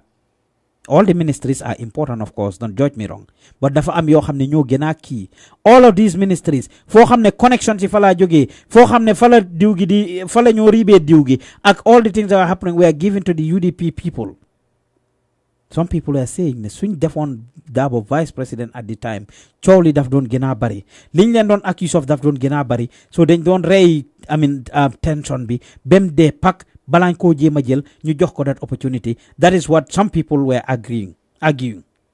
Whether lu am la or not nag is a different story. But I talked to a very somebody that's part of the government, somebody that's a top official in the government, that is of course a member of the UDP. Muhammad Mane, lawyer Darboe was actually considered for this position from the get-go. Why ak munti demee rek, this is the reaction of some people. Some people are questioning it and taking it as an unconstitutional appointment, making him the vice president. Of course, li Musa wax ne okay, dañ ko jël def ko vice president so that mu am an edge over the other people, the other parties, because incumbency alone is an advantage in every government, in every political situation. Ki talk always that they am a big advantage ahead of the others. So kon lawyer Darboe's appointment, this is the reaction of a lot of people. ñoo xam ne dégg nañ yëf yi. Amadou Sane, of course, moo nekkoon finance. He's been working very hard. Gis nañ National Assembly members yi naka lañ ko gézeme. He goes there and responds to them every single time. He travels and work with the president as far as the budget is concerned, ak xaalis yi nga xam ne ñu ngi ko lijjanti. The last time bi nga xamee ne Halifa Sallah am naa jàppoo ak speaker bi foofu noonu, it was because of Amadou Sane mu ñëw foofu, and the proposal he brought about $75 million bi nga xam ne ñu ngi ko doon war a jëlee China pour fiber optic cables yi nga xam ne ñu ngi ko doon bëgg a indi si réew mi pour internet yi dëkk bi gën a gaaw, for it to be better. That is what it was about when Amadou Sane came, and then they have already signed a contract. According to what was being said, at the end of the day, mu ñëw demee nim demee. When the National Assembly members challenge him, mu foog ne ñooñu dañoo fail the Gambian people and the generations to come. And of course, guy am for back and forth ak jàppo moom ak Halifa Sallah, and Halifa Sallah was kicked out of the assembly eventually, from the way this story was narrated at the end of the day. Be Halifa jàppo fa speaker bi ne mu génn Halifa ne moom du génn si assembly bi. We remember those moments. So lan la Amadou Sane war a def, because foreign affair anaka definitely trade gi nga xam ne fa lañ ko yóbbu is a very important ministry, but finance is definitely a bigger ministry, and it was trust that they had in him. What must Amadou Sane have done ba tax ñu génne ko as minister of lii loolu nag duñ ko tayalee, dinañ ko jéem a jokk moom Amadou Sane dugal ko si line bi. Hopefully we are able to get hold of him.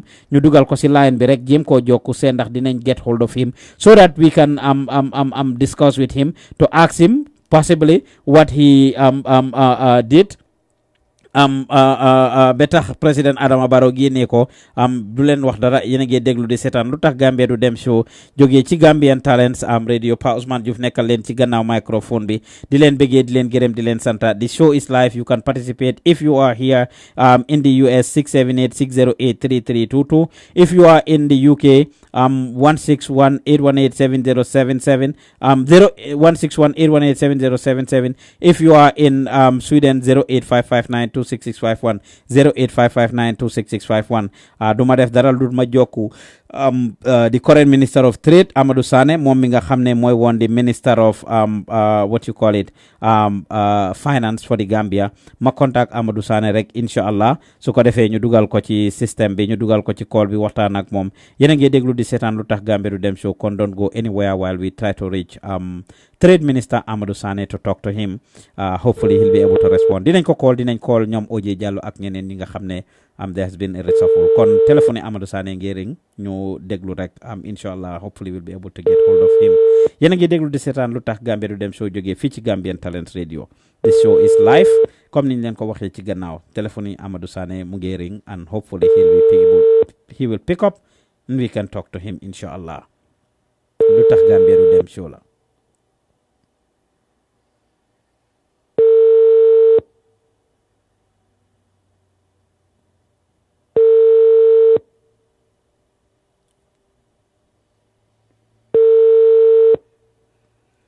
Gaaw yéen a ko dégg rek Minister of Trade. The number you dial lañ nekk is di not call answering. noonu. Please Amadou try Sane again. his number is not answering, he's not picking up, so duñ def dara rek lu dul ñu try other people waaye comme niñ leen ko waxee dañ ko génnee finance ki nga xam ne koom-koomi réew mi xaalisi réew mi liy dugg ak luy génn yëpp si loxoom la nekk moom mooy ki nga xam ne moo yore xaalisi réew mi moo ko yore woon muy dugal dépense beeg yëpp moom moo ko doon def am di doxal kooku mooy Amadou Sane moom lañ génnee noonu def ko trade ñenn ñi nag ñu ngi ko oyee sabotage and of course it is indeed something loo xam ne dañ ko fàtte ñu ngi leen ay bëggee bu baax a baax Fatou Salon mu ne we come from bad to worse, this is corruption.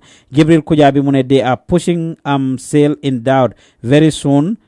It will be president. He won't pick. Yes, Amadou Sane jëlut téléphone bi. Adama mu ne they don't even bother to hide. They only talk in support of what supports them. So the 3 years is okay now. Binta Marong mu ne really it will be difficult for Gambia to move forward because the leaders are there for themselves. Victor Sam mu ne yes, he is convicted. It's in the records. Ne dañ ko convict. Lolo is in the record. Lula Victor Sam bu wax. Mu ne let what they call you make you stronger. Kon duma def dara lu dul ñu continuer rek. Ku koy ministre Amadou Sane jokko naa ko pour waxtaan ak moom pour ñu seet naka la moo what is his reaction to the new appointments yi nga xam ne def nañ ko ak moom personally role bi nga xam ne jox nañ ko ko. People have been reacting to this situation differently depuis biñ ko announcé ba tey some people are okay with li nga xam ne mooy decision ni President Barrow ñu ngi koo xeel ki nga xam ne Lamin Cham la of course moom mi nga xam ne is a naka lañ ko ooyee is a music promoter and of course a TV presenter lately moom it def na a video di wax ci affaire yi President Barrow's appointment bi nii Lamin Cham mu ngi see wax so duñ def daral du ñu player leen video Lamin Cham bi rek li nga xam ne moom la wax ci loolu su ko defee ñu déglu ko yéen a ngi déglu di seetaan Lutakh Gambian Talent Promotion Lutakh Gambia du dem show we make it fair and balanced by bringing you all the different news so Lamin Cham ñu déglu li nga xam ne lu la wax rek moom. Assalamu alaikum my fellow Gambians, brothers and sisters in the Gambia and outside. Today, His Excellency the President of Republic of the Gambia, Alhaji Adama Barrow, has decided, finally, use his executive powers to hire and fire. The President has the right to fire you. The President has the right to employ you. So, there is a big reshuffle in the cabinet of the Gambia by His Excellency President Adama Barrow. He has reshuffled, moved Vice President. A new Vice President has come in, Honorable Usainu Dabo. Minister OJ is gone, and also another minister is back in there. My fellow Gambians, it is good, it is ugly, it is bad to change or to reshuffle. We accept it in good faith and do remember, in future, if President Adama Barrow fired and reshuffle his cabinet again, don't go out and say it shouldn't be. Accept it the way it is. When he hired, he doesn't go and explain. So when he fired, there is no reason to explain. Thank you. Remember I said this. The Friday is back. Dégg ngeen Lamin Cham li nga xam ne loolu la jot a wax mu ne President Barrow doesn't need permission from anybody to hire or fire, and I think we all will agree with him on that. President bi fire na ay nit waxul lu tax mu fire leen. Jël na ay nit jox leen place waxul lu tax mu jox leen ko. Am nañu ko correction nag am ñoo xam ne correction nañ ko. In the future su am fire anybody si ñim hire ni es nit ñi war a am mandu gu mandu ni mandu guñ mandu right now. Ni ko Lamin Cham waxee nag it can be funny but it is true. Ne it is good, it is bad, it is ugly at the same time. Yiñ boolante moo bari. So if Lamin Cham is saying this, because am na ñoo xam ne kontaan nañ ñoo xam ne yëfi daf leen favor li Olof Njaay di wax ne ay waay yiwi waay loolu mooy li nga xam ne moo fi am is the bottom line. Ay waay yiwi waay am na ñoo xam ne dinañ ree si lii am na ñoo xam ne kontaan nañ si lii am na ñoo xam ne yëfi daf leen favor am ñoo xam ne it didn't favor them. So képp koo xam ne nag yaa ngi seen njëriñu tey it will be seen as a good decision. You will appreciate it. Képp koo xam ne favor wut la sa nit def fa nekkoon ñu génnee ko wala yow sa bopp lañ génnee yow dina la favor yow you will like it. Kon duñ def dara we will read some more comments that are coming. Musa Seidi mune Fatu Salon mune he won't pick. Musa Seidi mune Fatu Salon, you are always available on everywhere. Fatu Salon mune Musa Seidi, blank up. Blank up. This important, I'm listening. DJ Shima Walter Webs Mune, what he did was not wise. How comes for appointing Dabo as vice president? You people are hypocrites coming into the media. Open your dirty mouth, talking shit. Blank. Your selfish never care for the Gambians, but God will save Gambia from evil. Momlola wax ndeysaan Barcelona Dabo Mune, he is right. Victor Sambu Mune, Dabo was arrested and charged and put into prison, so he cannot be vice president of the Gambia. Mom loolu la wax kon dégg ngeen li nga xam ne moom la seen some of your colleagues are saying, ñi nga xam ne ñooy comment. Lamin Cham mu ne nag képp koo xam ne dégg nga rek, because what people fail to understand is ministries are going to continue to have problems. They will continue to be faced with situations and challenges, and at that point, whether the president will follow due diligence, whether he will use his powers as expected, is a different story. Ministry of Interior, dégguñ dara ñu wax ko si. Of course, Mbalo, ñenn ñi ñu ngi wax ne is based on nepotism, because his in-law, ki nga xam ne moom ak jabaram di seetam bi Mbalo, Fatou Mbalo, ñoo bokka kooku mooy Minister of Interior. Gis ngeen lele xew Faraba Bantang, ñu bari ñu doon ask for his resignation. Moom ak IG tax na ba IG moom mu honorably resign, waaye Mbalo moom resigned. te cabinet reshuffle bi wala su fekkoon ne am na kenn ku ñëw fire am na nu mu doon demee moom laa nekka. Now guess what? The vice president's office came out and clarified. Am na ñu wax ne loolu la mere Barrow, ne Barrow war doon bëgg a fire Mbalo, and vice president bi neko bum ko fire, former vice president Fatoumatta Jallow Tambajang neko bum ko fire, neko bum ko daxa. Ñu bari loolu lañ doon wax ne Barrow daf doon bëgg a fire ñoom ñaar yépp. Fatoumatta Tambajang neko bum ko fire ba tax si londi bi Fatoumatta Tambajang génnee press release office am pour wax ne kat they have nothing to do with loolu noonu. It was never a discussion. So whether lu am la o amut, but then the reality is fooguma president bi dina toog rek bàyyi fa Fatoumatta Tambajang wala mu daxa Fatoumatta Tambajang te kooku defu dara. Kon yi mooy yi nga xam ne ñu ngi koy ngunu ñu ngi koy laamiso.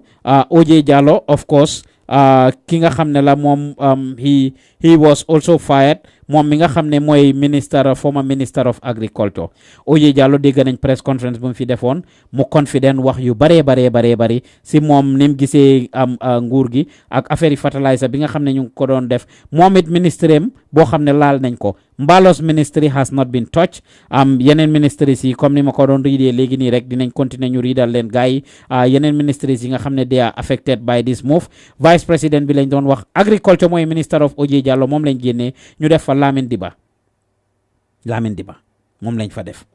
And Lamin Diba miñ def foofu noonu of course was minister of local government and lands. Ñu def fa OJ Jallow, kon duñ def dara dinañ jokk OJ Jallow pour ñu waxtaan ak moom rek ñu seet li nga xam ne génnee nañ ko as a minister, how he sees it and the like. Su ko defee ñu waxtaan ak moom rek. Kon duñ def dara lu ñu dugal OJ Jallow si line bi jokk ko seet moom lan mooy reaction am to the current situation ak li nga xam ne kat President Barrow def na ko, step bi nga xam ne jël na ko pour fire ko moom OJ Jallow. Ñu bari nag ñu ko attribute to the land problem, to the fertilizer problem bi nga xam ne am na ko. Kon duñ def dara lu ñu jokk former minister of agriculture OJ Jallow pour waxtaan ak moom. Yéen a ngi déglu di seetaan Gambian Talents Promotion Lutakh Gambia du dem show. ñu ngi leen ay bëggee di leen dalal di leen tatagal bu baax a baax. Kon ñu jokk oncle OJ Jallow rek, Mr OJ Jallow pour waxtaan ak moom inshallah. Kon téléphone OJ ya ngi ring, hopefully he picks up and we'll be glad to talk to him. Yéen a ngi déglu di seetaan Lutakh Gambia du dem show. Gambian Talents Promotion, Pa Ousmane nekkal leen ci gënna microphone bi di fi auto Iba Sarr. Yéen ñi ñuy déglu di ñu seetaan fu ci waay munti nekk ci ñeneenti ko ñi àdduna penku xarpa ngopp wala ngalandu, ñu ngi leen ay nuyu di leen dalal di leen tatagal di leen welcome ci beneen yoon, di rafetlu seen déglu di rafetlu seen seetaan. OJ tamit téléphone am baa ngi ring nag dafa mel ni du jël, waaye su jëlutee rek dinañ continuer pour try other people. We will talk to them, especially ñi nga xam ne dañ leen génnee wala ñiñ xaaya. We would not be able to call all of them, but randomly dinañ call some of them inshallah, to try to talk to them. Kon ñu ngi leen ay bëggee bu baax a baax di leen déglu di leen gërëm di leen santa. Lutakh Gambia du dem show la. Ñu ngi leen ay bëggee bu baax a baax. OJ Jallow dafa mel ni jëlut call bi the call he is unavailable he didn't pick up the call kon ñu ngi leen ay bëggee bu baax a baax di leen fàttali ne lu tax Gambia du dem show ngeen nekk di déglu jógee ci Gambian Talents Radio I will still read some more of your comments rek yi nga xam ne ñu ngi come through ma indil leen yéen ay silifin rek Adama Njai mu ne they do things without consulting Barrow Musa Seydi mu ne she is foolish and don't have moral respect Saul Campbell mu ne Fatou Salon ma ne bu leen ñu sonal nag Jibril Kujabi mu ne if Gambian people decide to vote for Barrow if we do wrong we will talk about it if he does wrong we will talk about it moom loolu la wax French Montana mu ne the Barrow government is a joke it just look like a comedy show moom loolu la wax mu ne it looks like a comedy show that's unfortunate and we wish it didn't look like a comedy because comedy taxu ñoo jóg nguur lañ wax te nguur warta nekk a comedy show definitely kon ñu ngi leen ay bëggee bu baax a baax ñu ngi leen ay bëggee bu baax a baax léegi let's continue rek agriculture Lamin Diba lañ fa def local government and lands moom moo fa nekkoon xam ngeen foofu naka la mel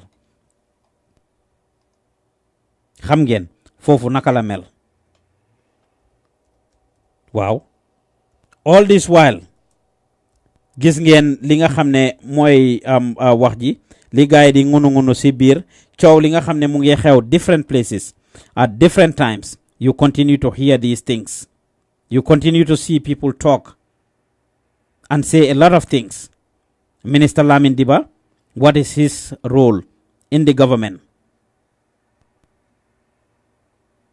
forestry moom foofu la nekkoon Lamin bi Diba yes forestry la nekkoon this is very important pour ñu bàyyi ko xel now ñu bari ñu ngi ngunu lii Lamin bi Diba ak Lamin N Diba la ñoom ñaar kenn ki nekk forestry kenn ki nekk local government and lands so N Diba moom lañ jël moom mi nga xam ne moo nekkoon local government moom lañ jël léegi ñu yóbbu ko agriculture but ministry boobu noonu kon ngeen baalal ma I was looking at the two names bi Diba ak N Diba because ñoom ñaari Lamin Diba la now ki nga xam ne moom lañ yóbbu felenele N Diba moom moo nekkoon lands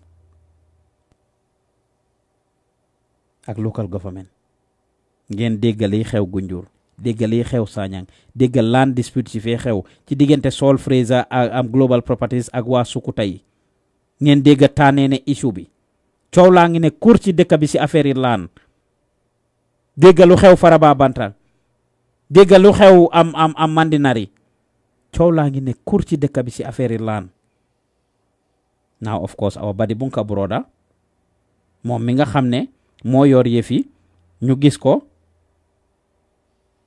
all this while he's been seen doing his thing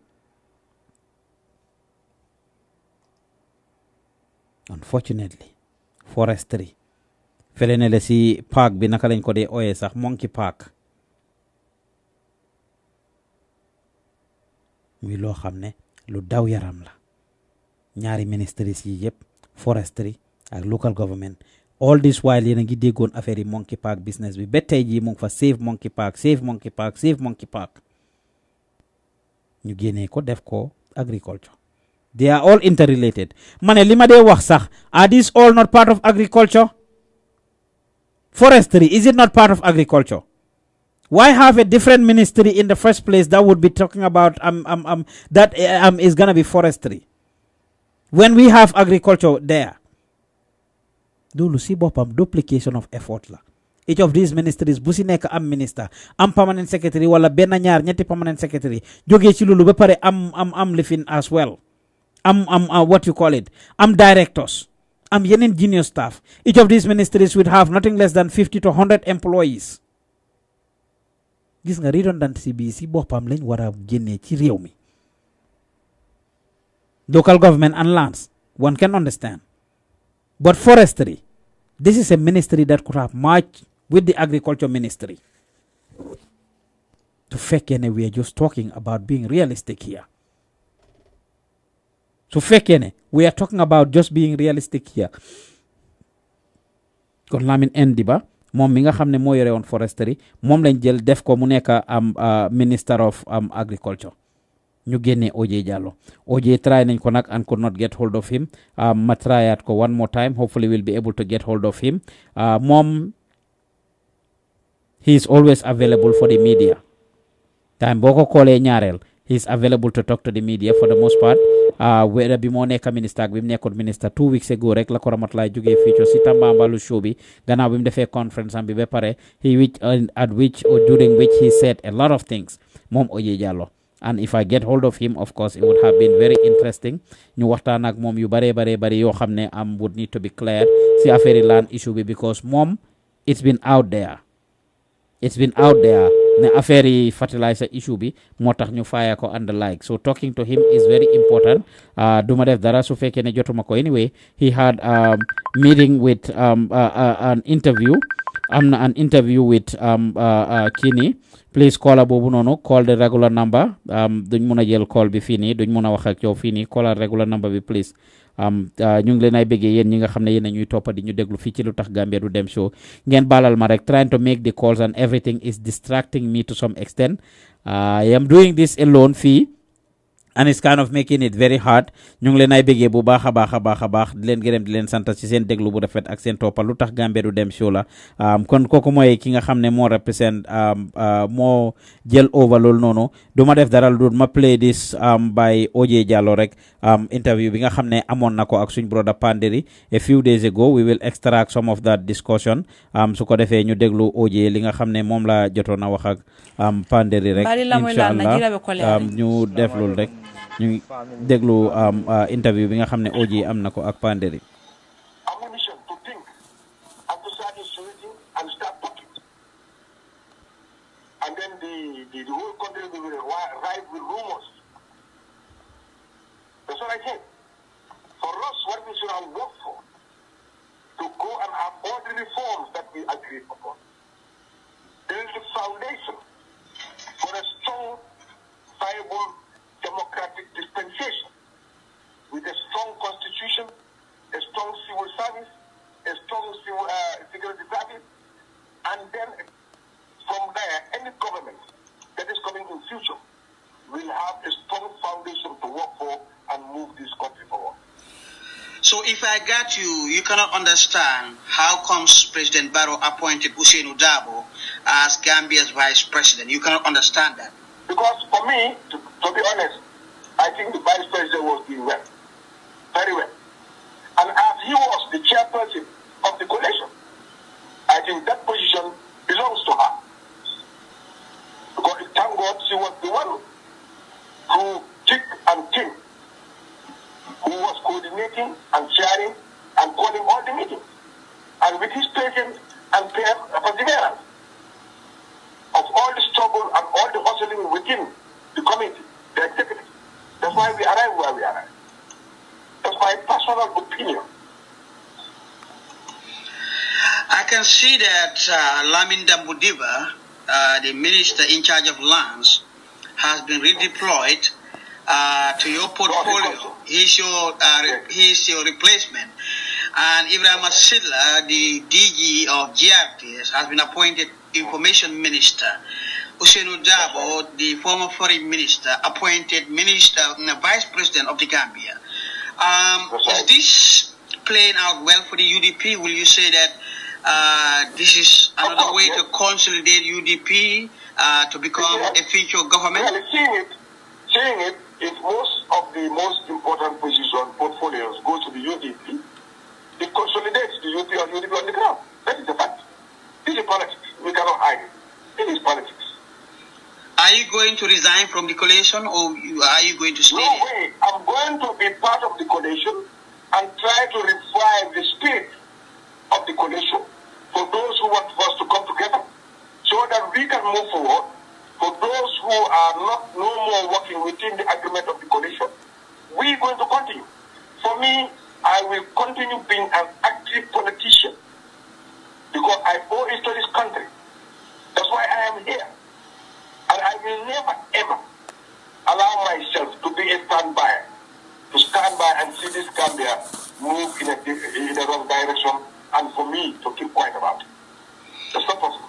And do you have any advice for President Barrow, since you have parted company? Do you have any advice for him? But I don't think now is the right time for me to advise you. Let me sit with my people, because I am also a leader of a party. I will call my executive, inform them about what happened, then we discuss the way forward. And quickly, OJ, before we wrap up the program, I'll crave your indulgence if we can have it in Wolof. OJ Jallow mooy seen guest, OJ moo doon Minister of Agriculture. Pour leen na tey President Barrow def na big changes ci government am bi, major changes. Vice President bi génne na ko, OJ génne na OJ, DA Jawo Minister of Information génne na ko, Safilo Cissé Minister of Health génne na ko, Ousainou Darboe tey mooy Vice President bi. OJ jamono bi President bi di def changes bi fan la fekk? The public on Parliament, and you invite on the ministers to witness the adjournment debate of Parliament so that she raise the sensitivity why everything will happen. The first Jim Chisu ministry, Puniman Koton. Following by 12 o'clock or after 12, the President of Mabugagis, so Madam Keram, officer by fortunately, Secretary Abilagis, Mujama letter. You know, open a letter, Magis the President Minelegi, is not from today. Minister of Agriculture. So, mane okay, santa yalla. Lan mo waral sa génne? No, xam ko bi ko ci lettre bi def ko dara dafa lay génne ma gëré mu di ma santa pour le mo so liggéey ma liggéey am. Ndax li nekk na bettel ci yow? Lay wa bettel la ci because ma ngon fokk ne ma ngon def suma liggéey ni ma ko wax ni wone. Ke amone programme yu bari yo xamné dugalon nako pour agriculture. So suli xalé té déguma dara waxuma dara dina ma déta waye amna doole tam ci lu war réew mi lim ko jox pour ku ko neex la tabar def la ministre ta bu la neexé mu na lagi ñi ne tombé ay gab semaine yi passé ñu ngi la doon tuumal né sa loxo dafa diggoon ci benn fertilizer mooy engrais boo xam ne ngeen dañ ko jaay Sénégal ndax mun ngaa wax ne sa génne loolu moo ko waral déedéet waaye su doon man kii na leen génne ma ne waaw waaye foog naa ñun juróom lañ génne soo te ñooñu yëpp ne koy agriculture ñooñu bokk ci fertilizer te yàlla def na yëfi fertilizer bi sax su ma doon bi dugal na kii so xam naa next week man maa ñu bindoo loolu ñu ngi dem ko boobu moom du ma ko bàyyi su doon ministre sax man doomi Gambia la te dama am fii ay njaboot am fi ay mbokk am fi ay xarit ku ma tuumaal nag dama bëgg a tuuma bi set ñu dem fa nga xamee ne fa la mbaxana nekk benn ñu jóge ci tay tuumaal su dee ñoom li ma tuumaal dañu am ay loo xam ne mën nañ koo génne wane na ñoom ci dëgg lañ ne kon koor bi moom dina wax loolu waaw so OJ yaa ngi doon wax si angale ne li mu génne vice président bi yow loolu rafetlu la ko nekkul du ko rafetlu lu tax loolu doo ko rafetlu waaw lu tax rafetlu la ko li ci xam naa ni coalition bi ñëwee te xam naa ne monsieur Famara Tamba Dia moom la coalition bi tànnoon mu nekk suñ ceeb di nga gis ne coono bi mu dem yëpp pour def ñu benn werante yi daan am yëngu-yëngu yi daan am muñam ak xam ni mooy jëflanteeg nit moo tax ba coalition bi egg fi mu egg te dama foog ne ki nga xam ne mooy jiite coalition bi man ci suma xalaat dama bëgg ne place bi ñu ko jox moo doon place da mooy vice président. so liñ ko génne yaa ngi koy ñaawlu. waaw liñ ko génnee man dama fil ne boobu neexuma ma ñaawlu ma ko trop nag waaye neexuma xam nga nit laa nag mun naa am lu ma nekk mun naa am lu ma la xarit. dëgga waaw. so Ousainou Darboe moom liñ ko def vice président nag nga gisee loolu.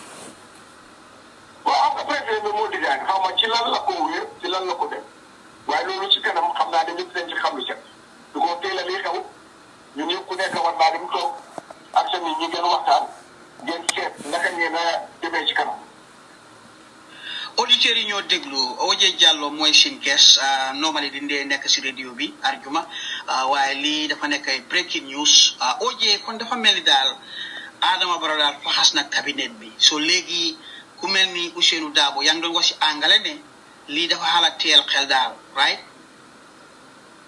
waaye li ma wax xam nga nguur ko dem rek dafa am place yoo xam ne ñoo dee gën a am doole waaye ñoo dee gën a yëngu ci nit ñi. loolu nag nguur gu nekk da ko war a seet bu baax te ñun ñi nekkoon ci coalition bi li ñu waroon a bàyyi xel mooy ne nit ñoo ñu fa teg parti teguñu fa soo su ñoo liggéey buñ leen liggéeyal parti ne leen liggéeyal réew mi moo tax man député yëpp mun na naa li fi andi ñëpp député yi nekk APRC ñu nekk UDP ñu nekk ci GDC ñu nekk yeneen parti yi dañoo ñëw suma office liñ bugg a su dee dama leen a dimbale pour ñu am ko because fa ma toog toogaluma ko PPP toogaluma ko kenn dama ko toogal réew mi pour liggéeyal réew mi because xaalis biñ maa fay si xaalis nguur gi lañ ko jëlee ci taxi bi nii tey ñu nekk opposition ñu nekk APRC ñu nekk parti dañoo fay tax so man su ma toogee ak ministre 54th Republic gisee ma suma benn parti ma fa fekk réew mi laa faa toogal te yàlla def coalition bi tam soo gisee woon ñu gagné su doon parti yi rek duñ gagné am nañu saanir coalition parce que nit ñi ndaw ñi xale yi dañ bëggoon wécceeku bi so waaye ñooñu bokk ci benn part. kon dafa mel ni kon Adama Barrow daal li ngeen d'accordoon defu ko. loo fi nekk ni loolu laa ma ne ba ñu gagné ba toog ba tey mosuñoo mit executive committee bi nga xam ne comité bi nga xam ne moo amee coalition mosuñoo toog waxtaan. lan moo waral loolu. loolu nag xaw ma man xam nga man daan wax bu yàggul sax bi am na suñ benn executive committee membre ku ñëwee Omar Malick Diaba dina la di chairperson mais dafa bugg a daal ñu meeting bi ko war meeting dafa war. Oje maa ngi xool liste bi Ousseynou Daba mooy vice président bi Ibrahima Silla UDP la moom moo doon DG GRPS mooy minister of communication ak information. Lamin Dambo Ndiba moom moo nekk minister of local government and lands moom moo la remplacé so léegi dafa mel ni daal Amadou Sané moom moo doon minister of finance léegi moo nekk minister of trade waaw UDP moom dafa mel ni kenn daxuñ ko kenn si seen gars yi daxuñ kenn gars si gars yi UDP yi. waaw moo tax ma ne la suñu laa jógee du maya buñ la fekkee ngay sottoo tànki xale. xam nga yenn soo ko defee rek dafa tilimal xel. waaw te man dafa xalaat tilimal xel li ma gisee mbir mi demee waaye nag du ma ci mën a wax personnally dama toogal suma executive PPP ñu seet ko reshuffle bi naka la demee ak naka la ko gisee parti bi jël suñu own position naka la ñoo def pour jëm si kanam. soo sa xalaat da nga foog ne dafa nekk di jéem a kontaan lu gars yi UDP ndax. non dama ne rek ñoom la dafa mel ni affaire bi benn boor la demee loolu laa foog loolu laa soo personal opinion la soo personal view.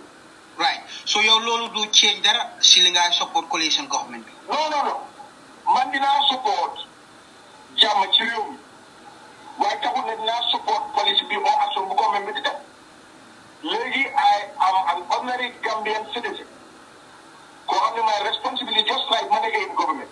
ñëpp xam nañ ne du ma daan seen uniforme république.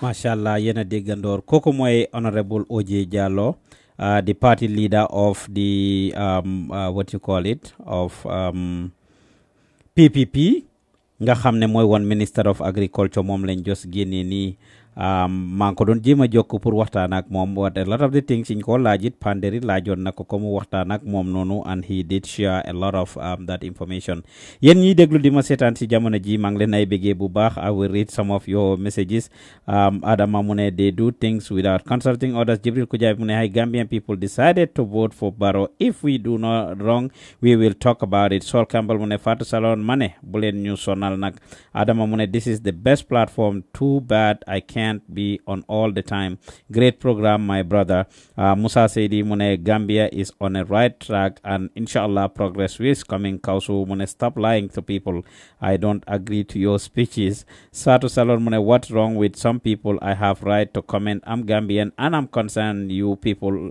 need to wake up Mustafa Bay Cham ñu ngi lay bëggee bu baax a baax Ansa Bass Ndaw ñu ngi lay bëggee Seydi mu ne OJ please tell Gambians the truth Sol Campbell mu ne this is not about that ñu ngi leen ay bëggee yéen ñi nga xam ne yéen ay déglu di seetaan lu tax Gambia du dem show kookoy OJ Jallow dégg ngeen li mu wax mu ne moom ni mu ko gisee yëf yi dafa demee boor former vice président Fatoumata Jallow Tambajang deserve the position lan la Fatoumata Jallow Tambajang def ba tax ñu génnee ko we are not sure President Barrow waxut loi bi waxut ne dafa war a wax ne génne naa diw sangam lii la def waaye mu am na droit pour génne wala teg fa képp ku mu fa bugg a teg te loolu mooy issue bi loolu mooy wax ji ki nga xam ne fan yi passé am na ko binda Musti Jabang mu ngi bindoon ne moom gisoon na daaxi OJ Jallow gisoon na ko muy ñëw dinaa def duma def daral dut ma riidal leen loolu Musti Jabang li nga xam ne loolu la wax mu ne moom gisoon na ñëwi daaxi kii di OJ Jallow moom gisoon na ko ku ñu ko dàq lan moo tax mu ne gis nañu dàq OJ Jallow ndax wax yi nga xam ne OJ Jallow wax na ko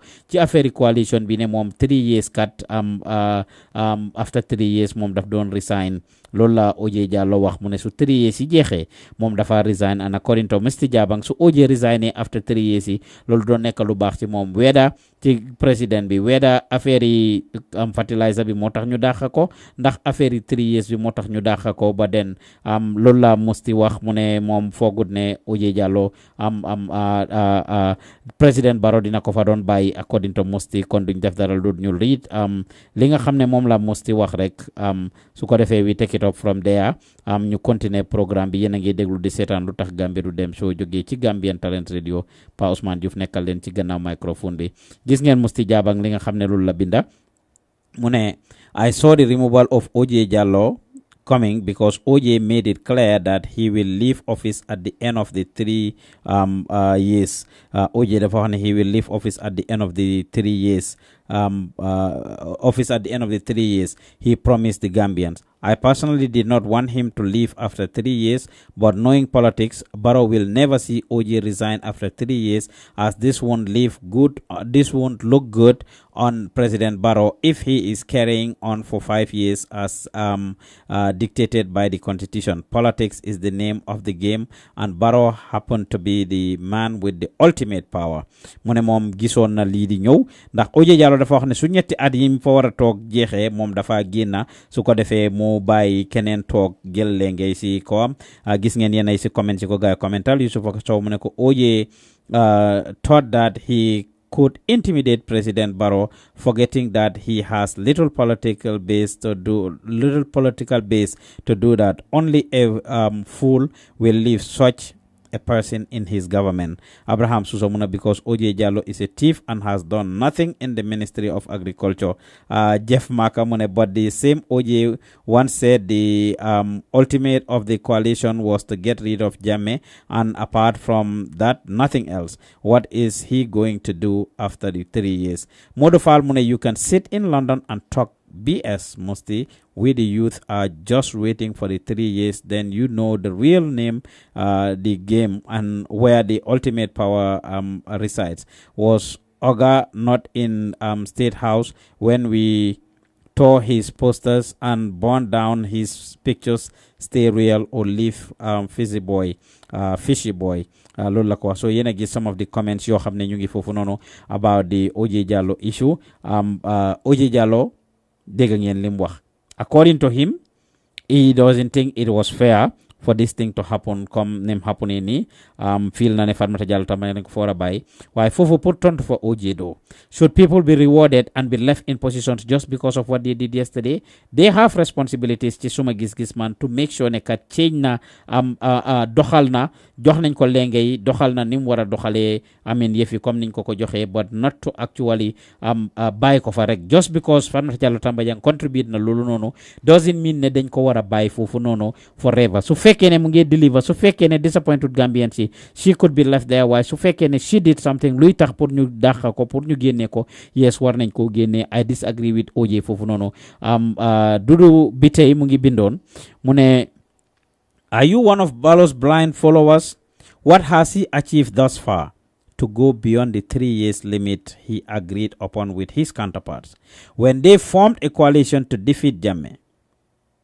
Please don't bring the Constitution 5 years mandate. They trusted Barrow.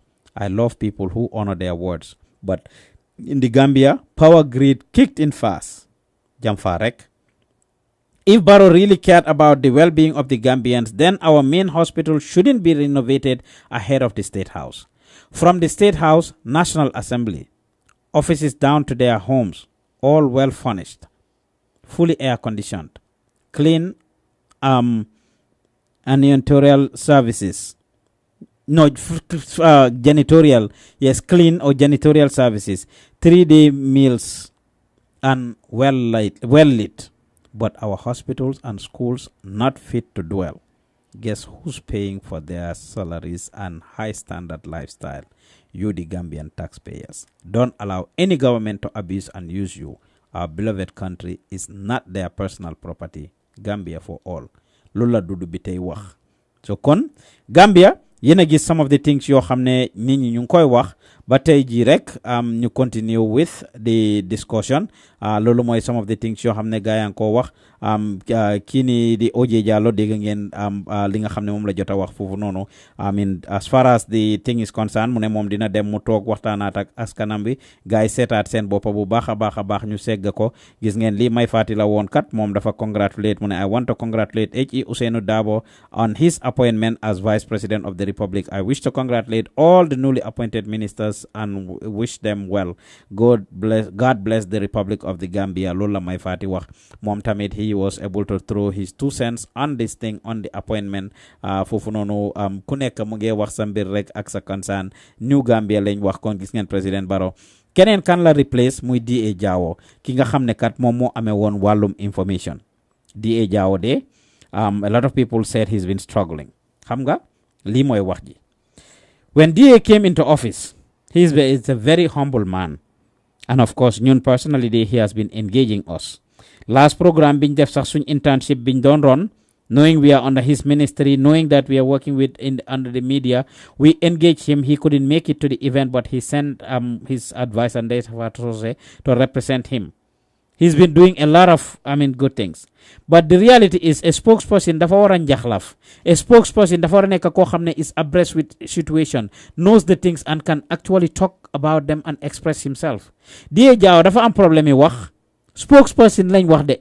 Minister of Information and spokesperson of the government. D.A. munta wax bu baax. So just because journalist la, just because veteran journalist la, just because leader na the Gambia Press Union, just because mun na mo binda, doesn't make him a good, spokesperson. Bi at mi jeexee seen first 100 days seen first 1 year kon into office BBC di ko interview ndax Al Jazeera be di ko laaj the achievements of the government. The only thing that D.A. Jawo could say ne loolu la government bi def mooy ne indi nañ freedom of expression. There's democracy. And li ko kooku njëkka tontu mooy ne démocratie boobu yéen indiwu leen ko freedom of expression bi yéen indiwu leen ko lii Gambian people bi ñoo ko indil seen boppa kon D.A. Jawo génnee nañ ko as minister ñu replace ko ak kan Ibrahima Silla mi nga xam ne moo nekk felenele nekkoon GRTS apparently seen director bi mu nekkoon under D.A. Jawo. Now these are the type of things though yoo xam ne Yaya Jammeh mu ngi ko doon def that some people non lañ ko nekk di gisee because Yaya Jammeh moo daan jël nit Ibrahima Silla nekk na si system bi about a year ak change last year dem na Gambia I interacted with Ibrahima Silla I know he has an open door policy I interacted with him he's very open he's very proactive involved with GRTS ak day to day running of the institution mu ngi doon trial institution bi lu bari ñëw na lu bari loo xam ne ñu ngi ko misoon foofu noonu mu indi ko man critique na Ibrahima Silla a lot of times but that didn't change anything in the way he acted with me to be frank biñ ko njëkkee appoint muy toog foofu every day ñu ko génne si télé bi lu nekk Ibrahima Silla wax lu nekk Ibrahima Silla def dama toog ma ŋàññalu lu ma ne xanaa moom amul public relation officer xanaa GRTS amul ñeneen ñu leen waxal ndax every day dafa war a ñëw si news bi di wax I said this personally and it didn't mean anything. I have sent Ibrahima Silla proposals for new cover suñ events yi they went and covered the events that we had. He was trying for the institution. Biñ ñëwee gis nañ mu meet the Chinese embassy, gis nañ mu meet other parastatals ak yeneen embassies ak yeneen international organizations. Indi GRTS ay computers, indi for a lot of things and empowered a lot of people. We've seen him doing those things. Yokka salary sax last year am na show buñ def in which foog naa si December bi la GRTS was the only government parastatal that increased the salaries of their staff. Ma interview ko biñ demee Gambia waxtaan ak moom si yu bari. No open the doors. Why Ibrahima Silla is new. President Barrow should look at this. ñu bari ñu ko see ŋàñña ne is it politically motivated li OJ Jallow wax ne ok UDP la ñoo jéem a consolidate Ibrahima Silla no bud ne UDP la he does a lot of things dara loo xam ne dafa ŋàñña government bi yenn ay do they barely participate in it gis nañ fi di saga that happened between Kër Fatou ak GRTS gis nañ fi gis-gis when it became controversial a couple of programs yoo xam ne they were on GRTS how they ended up stopping them bi Kër Fatou demee Kuntawur ba interview waa Kuntawur ñu gis loolu noonu mu am fi problème ak ñooñu ne duñ air show show bi ñooñu dañ waroon a get the side of the government. Ibrahima Silla challenge them. I mean ñu gis coow loolu noonu mu nekk di dem back and forth ak waa Kër Fatou si taa yooyu noonu until they ended up resolving it. Bañ am show bi back on air. Gis-gis programme bi nga xam ne gaa yaa ngi ko doon def nga xam ne lately of course ñu ngi dégg Fatou Network ñu ngi announce ne starting foog naa in August or September that they will be on there. I mean that program was top on GRTS because they were bringing everybody and getting the divergent views on it. Of course bisi mujjee keroog Faraba Banta I mean demonstration ni ñoom Killer Ace bi of course bi nga xam ne ñu ngi ko doon def last Sunday ba leneen la bési tey bii nii GRTS did not cover that protest but then they were able to go to Faraba and cover waa Faraba ñooñu wax ne they were not talking on their behalf ñu ne waa ñoom Killer Ace dafa doy movement bi nekkuñu woon di demonstrate on their behalf. So Ibrahima Silla to a great extent have in somewhat represented the interest of the government when it's supposed to be a free living. I spoke to him earlier today. Congratulate nako. He is the minister in charge of information. Mom ci ñun ci ondam lañ nekk. Congratulate nako. Promise na ne dina open his doors to us. I mean bima ko congratulate which is something loo xam ne ñu ko rafetlu bu baax a baax. I mean he promised to open his doors to us. He promised to be a responsible leader that would of course represent the interests of the Gambians, and I will quote his message here. Bi nga xamee ne send nako message ak lem tontu. I congratulated Mr. Silla. Monema Pa Usman, thank you so much for reaching out. Much appreciated. Just to say that this is time I need you the most for your advice so that together we can move this great country. Lola Ibrahima Silla wax mu ne bëgg na pour ñu move this great country which is the Gambia together. Moom appreciate na li nga xam ne Lola reach out to him. He thinks that's something worthy of commending. Dafa need ñun ñëpp ñi nga xam ne ñu ngi liggéey ci media bi pour ñu ànda nekk benn pour jàppale ko pour mu mun a def liggéey bi comme ni nga xam ne noonu la waree muy loo xam ne ñu ngi ko rafetlu bu baax a baax for his humility. To be frank, he has always been open. I mean to us mu ne moom his doors are open. He doesn't mind pour ñu continuer pour def anything pour ñu liggéey réew mi pour ñu liggéey réewi Gambia. Moom loolu la wax moom Ibrahima Silla. ñu ngi ko ndokkale di ko congratulate bu baax a baax ci liggéey bi nga xam ne jox nañ ko. But the question that some people are raising about Ibrahima Silla is what? Is he the most competent pour ñu jox ko ministry bi? Yaya Jammeh was doing some things like this. What was he doing? He was getting people ñoo xam ne am nañu nekk sa onda. DA Jawo Ibrahima Silla was ondam. The permanent secretary Ibrahima Silla was ondam. Am na few officials at the Ministry of Information. Yaya Jammeh, this is the same thing he did. Bi moo jël ñoom Nene Magdol Gueye ak ñeneen di leen def ministers si ñoo xam ne they were working under some people. Definitely promotion war na moo mun a am. If the DGs, if the permanent secretaries, deputy permanent secretaries ak ñeneen ñoo xam ne ñu ngi liggéey ci ministries yi have been doing very well, ñoo xam ne Ibrahima Silla were accountable to them or answerable to them, ñoo xam ne Ibrahima Silla ñooñu ñooy woon boosam, ñoo xam ne Ibrahima Silla mu ngi doon déglu ñooñu di liggéey ak ñooñu, ñoo xam ne ñoo ko ëpp experience. These are people that have been in this ministry or in these ministries for years. For years. To fekkee ne ñooñu ñu ngi doon def liggéey bi bu baax. Definitely what happens to longevity, what happened to rewarding people, what happened to encouraging people and giving them those positions. Ñu bari ñu ngi enquire lii di laajte ne ndax lu Ibrahima Silla nekk UDP moo tax ñu def ko lii ndax lan moo tax. Well, at the end of the day that's Ibrahima Silla, the former Director General of GRTS, who of course, I mean, si ñun suñ xam-xam bu ndaw has been doing a great job at GRTS. Am na few things yoo xam ne def na ko deliberately that would be in favor of the government, that are in favor of the UDP, but then he was doing a great job for the most part. Now what happens to those permanent secretaries? What happens to those people ñi nga xam ne ñooy woon leader am? Yaya Jammeh yi la daan def léegi suñ jëlee Ibrahima Silla teg ko seen kaw, how is that going to be seen? I will call Ibrahima Silla right now. Dina ko jéem a dugal ci line bi ñu seen ndax dinañ ko jot pour ñu laaj ko about his appointment and his and the like ak naka la gisee yëf yi comme ni ma leen ko doon riidalee. He was very humble. When I contacted him, he appreciated the fact ne contact naa ko and he showed his commitment to actually work with us. His response to me was very positive. Bima ko contacté si suba si pour wax ak mom ba duma def dara legi ni lu dugal ko si line bi rek mom Ibrahima Silla. Hopefully he will be available to talk to us su ko defé ñu waxtaan ak mom rek, and we will ask him about his appointment and the like, and what his reaction to that is, and what he has for the Gambian people, how he will open the media up to the Gambia and to the Gambians, how he will open the media to the Gambia and to the Gambians. Ñu waxtaan ak mom lolu, kon yéen a ngi déglu di seetaan Lutakh Gambia du dem show jóge ci Gambian Talents Radio. Kon Ibrahima Silla lañ nekk di call rek, the current or the new minister of information for the Gambia. Ñu waxtaan ak moom rek su fekkee ne jël na téléphone bi, inshallah Ibrahim Silla, about this. Hopefully he will be able to pick up and answer the questions and the concerns that the people will have. Wala di ko rob in his face, whether his appointment is politically motivated or not. Dinañ waxtaan ak moom loolu yëpp su fekkee ne jël na téléphone bi. Su jëlutee téléphone bi suñ best rek, all the time we do reach out to people when we have Lutakh Gambia du dem show. Sometimes they do pick up, sometimes they don't pick up. Kon ñu ngi leen ay bëggee di leen gërëm di leen santa ñoo déglu yéen ñi nga xam ne yéen a ñoo seetaan.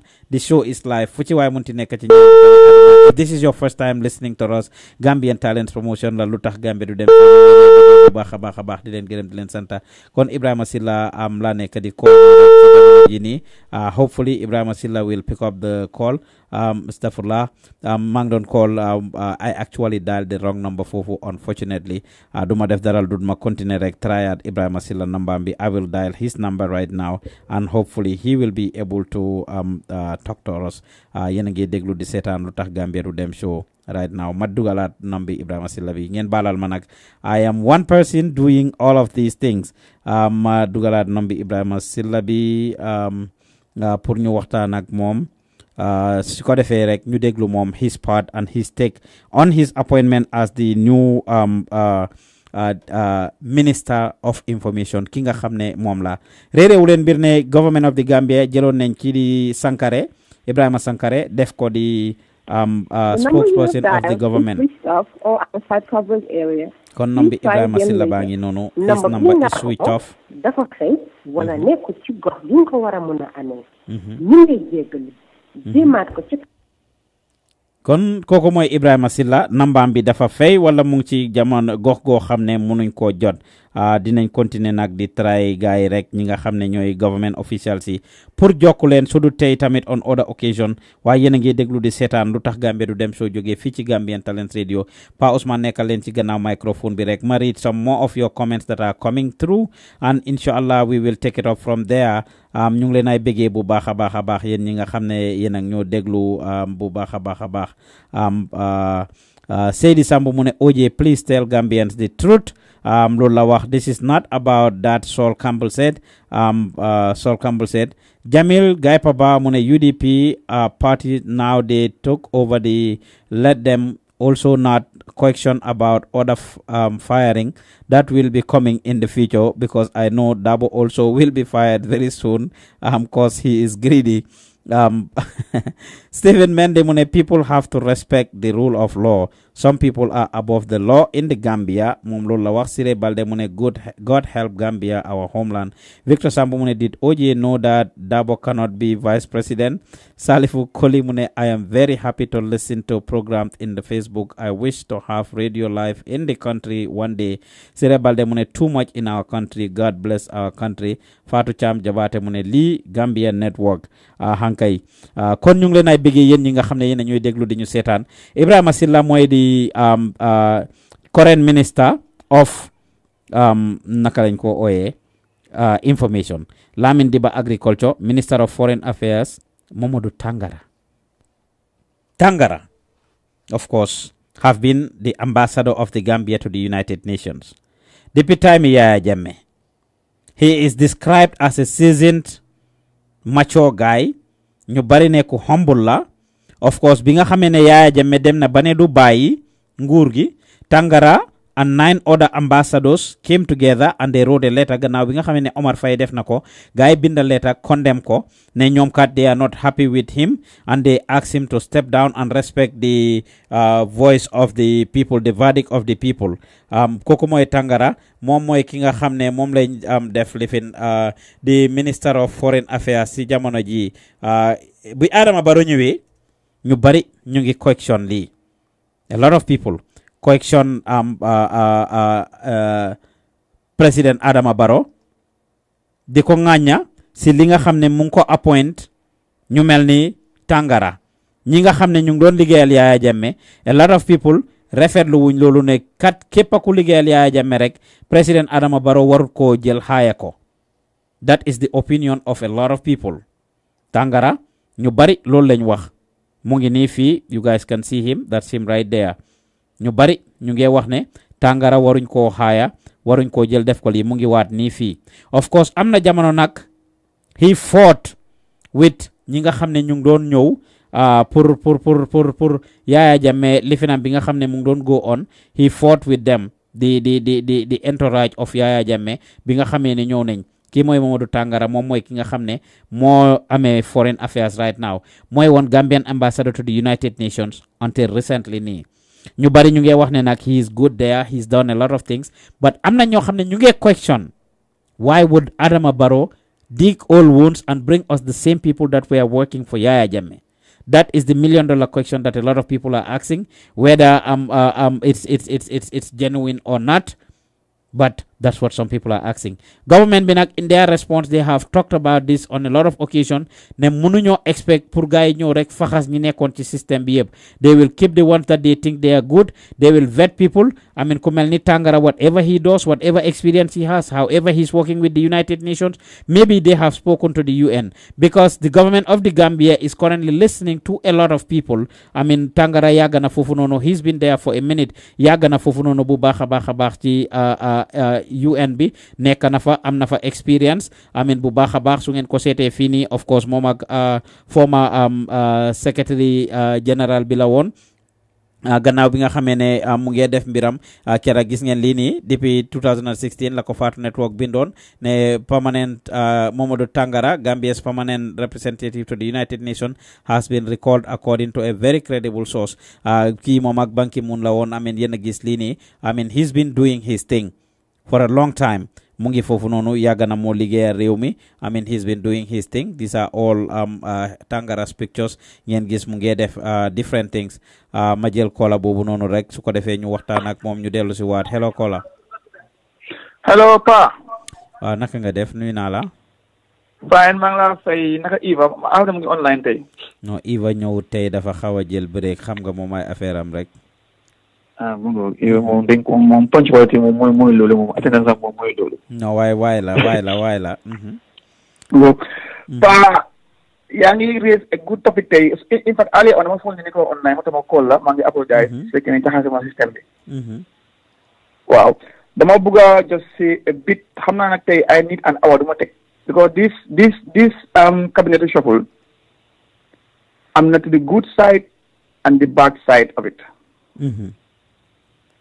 te we all have to agree nekkul ne every time ñu saaga Barrow defal ko neex man jugum si yooyu noonu bi li xewee for now I wrote a letter for now pour Hani government resign it was well it happened you know waaye foofu fam fu wér ma ko tegoon well Barrow reshuffle na at a very bad time because kenn expect ko woon waaye ñun Gambian si dañ ko force na mu wax defal léegi def na we still not satisfied but again that is democracy and that's the Gambia we wanted however am na yeneen yi nga xam ne Barrow soo leen bàyyi xel tactical reshuffle lam def ñi ma déglu dañ ma déglu ak xel again suma boo dama analyse lim def ci suma xam-xam bu ndaw Barrow right now mu ngi see boppam as an emerging figure within the Gambian people mu ngi try to position boppam at a center, at a conference center whereby dafa nekk in a point of power struggle bi ko grab into his hand because pour Barrow mun a continue his political career as an experienced person lim def nii rek moo def right now moo the first step next step xamaaguñ I hope ne li ñoo anticipate ne change bi na ko indi but unfortunately it's not going to happen. Initially we all saw ne all these key positions in change yep they were dominated by UDP people. Kepa pour nga dominate or pour nga nekk a good president nga absorb power into your own hands you need two things, the international recognition and the contact and likewise the local support nga grab into your own hands. Plus yi mooy fan Minister of Lands and Local Government, a president government need the support of the chiefs and the local people to taxaw. Minister of Youth and Sports, government need to am a say, am access direct to the youths and the high.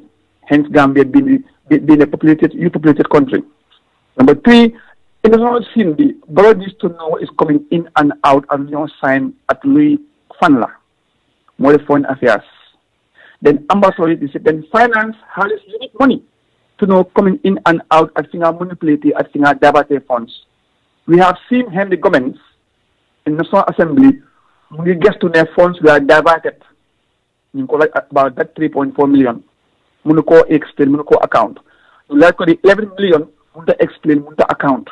Mu guess what ne can were like munu talk funds were diverted. Low rec that implicate government. So leave from that double it could be a good or a bad thing. Likewise, both at some point. Because Taiji, Dabo Kuneka Munako Nyaka because he's a vice president. To came to Breti.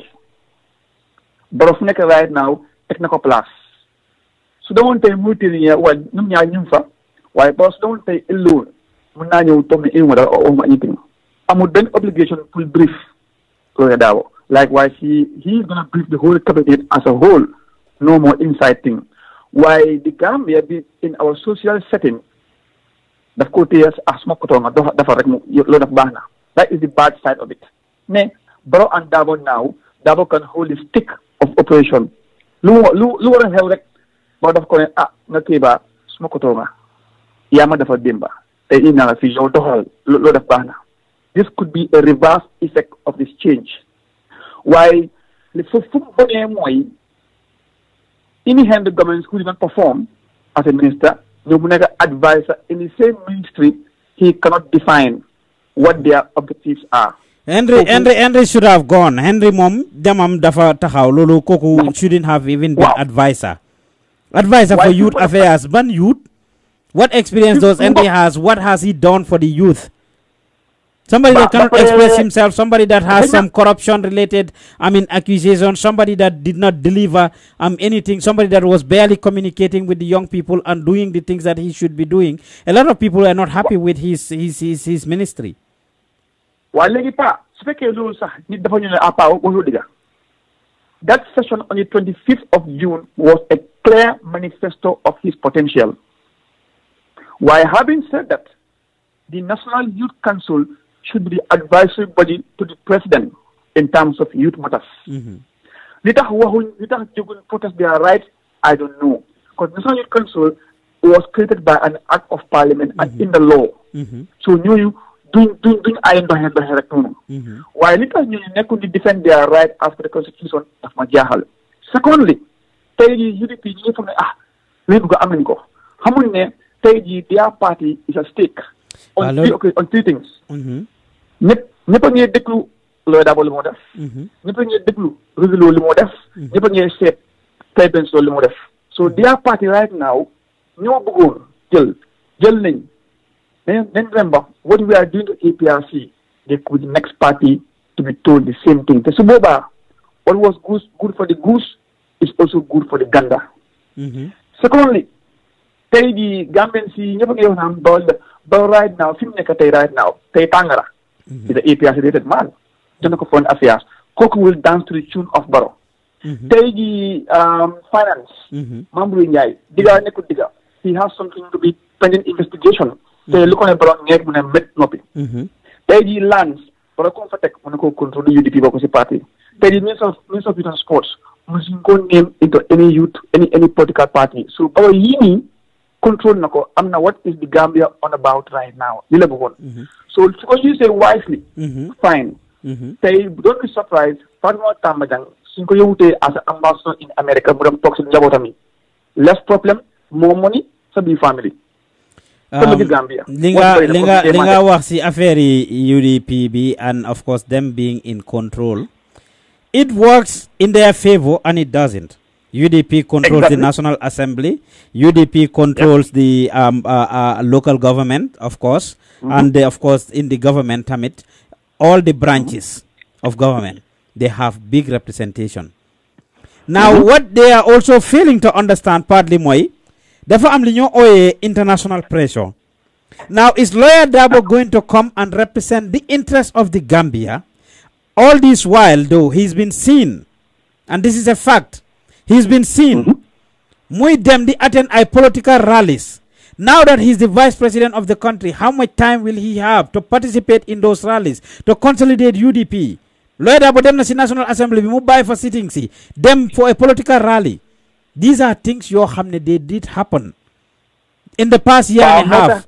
So you bari yoo xam ne ñu ngi xew, now they can have an edge. But guess what? International community bi tamit dañ nekk di seetaan.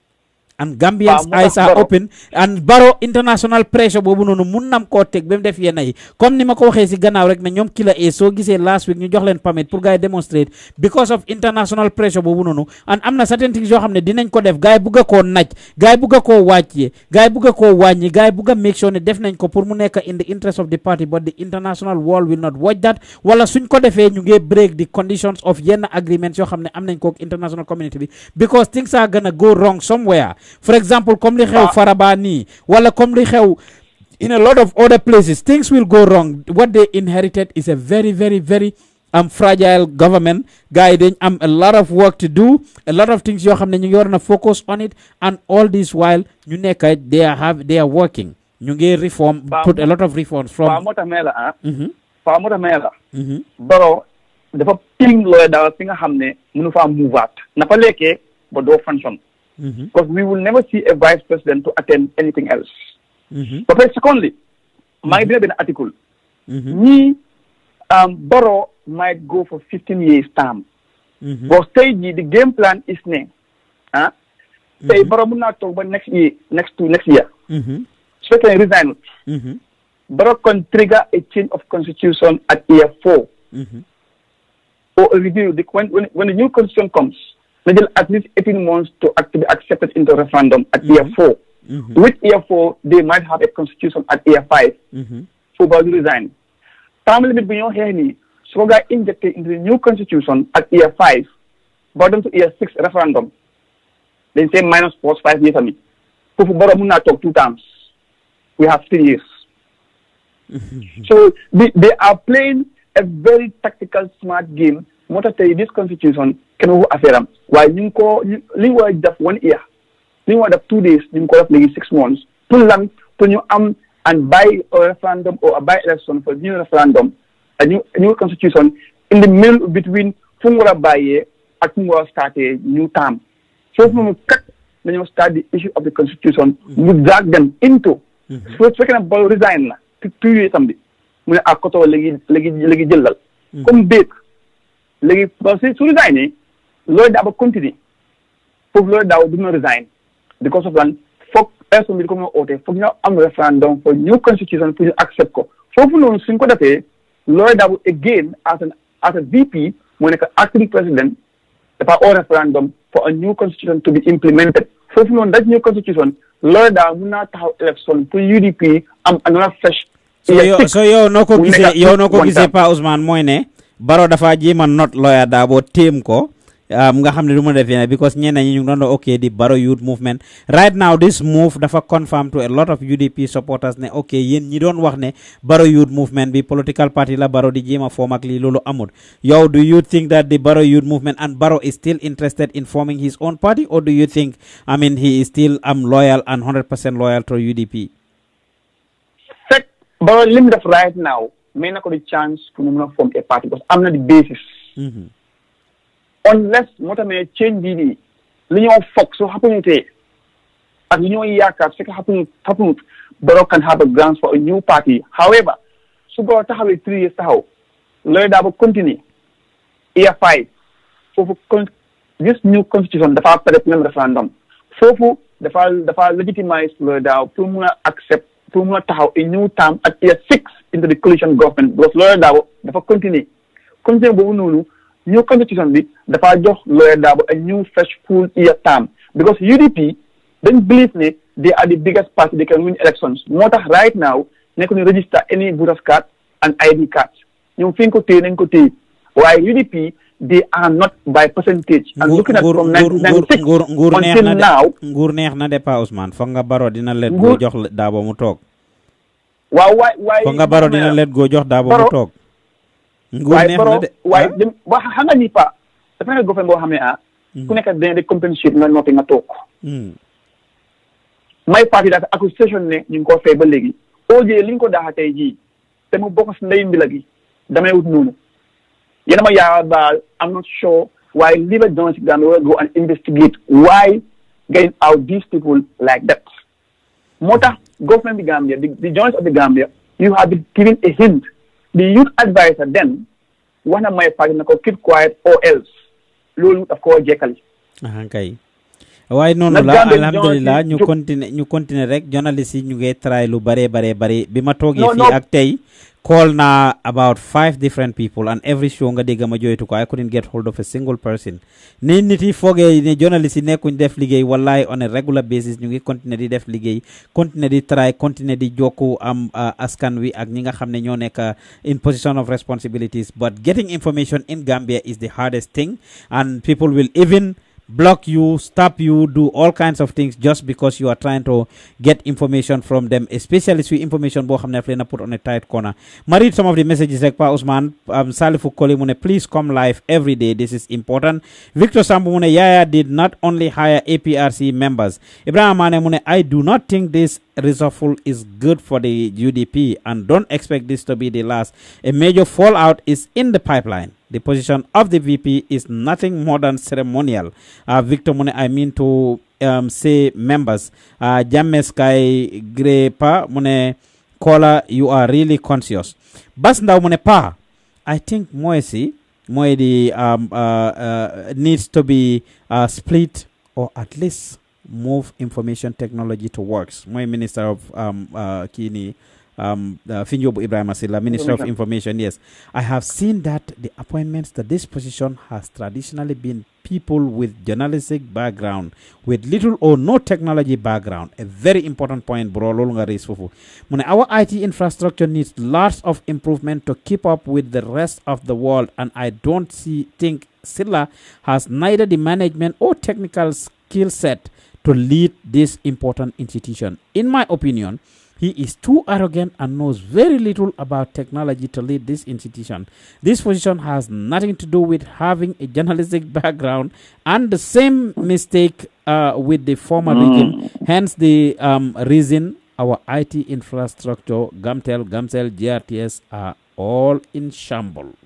Lola Basnda wax mu ne our IT institutions are all in shambles because of Lolo, because ñi dey indi fofu yep ñi am journalism background lañ and IT is part of it because dañ ne information technology and infrastructure.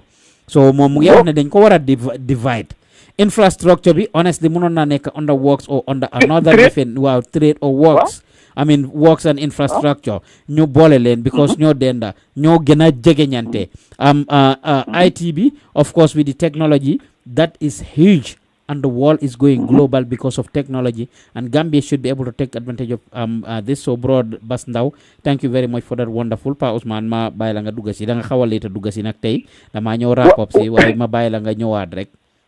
waaw pour gis nga pa ministerial position kenn du ko jàng school kenn du ko defal university. Every minister is a political figure and they serve the interests of the serving government. What we need to focus our attention on the technical side of every department, more the permanent secretaries. They are the technocrats and they should be technocrats to run ministries. So, ñun dañ ko ne Gambia, you have to be a doctor to be a minister of health. No, you don't. You might want to have an idea how policies will work. You need to be a policy-oriented person. Take the example, Minister of Interior. Or now, Madam Tahaw Parliament. present a bill, a policy on how to manage and run ammunition and weapons in every barrack in the Gambia. Why? Because Lulu, Sufekan does not favor the government's bigger picture of manifesto, the block.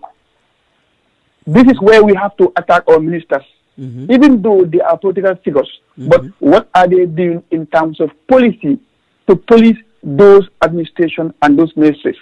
The permanent secretaries, when they want to do something, if they don't have the political backing and the political will, then they block.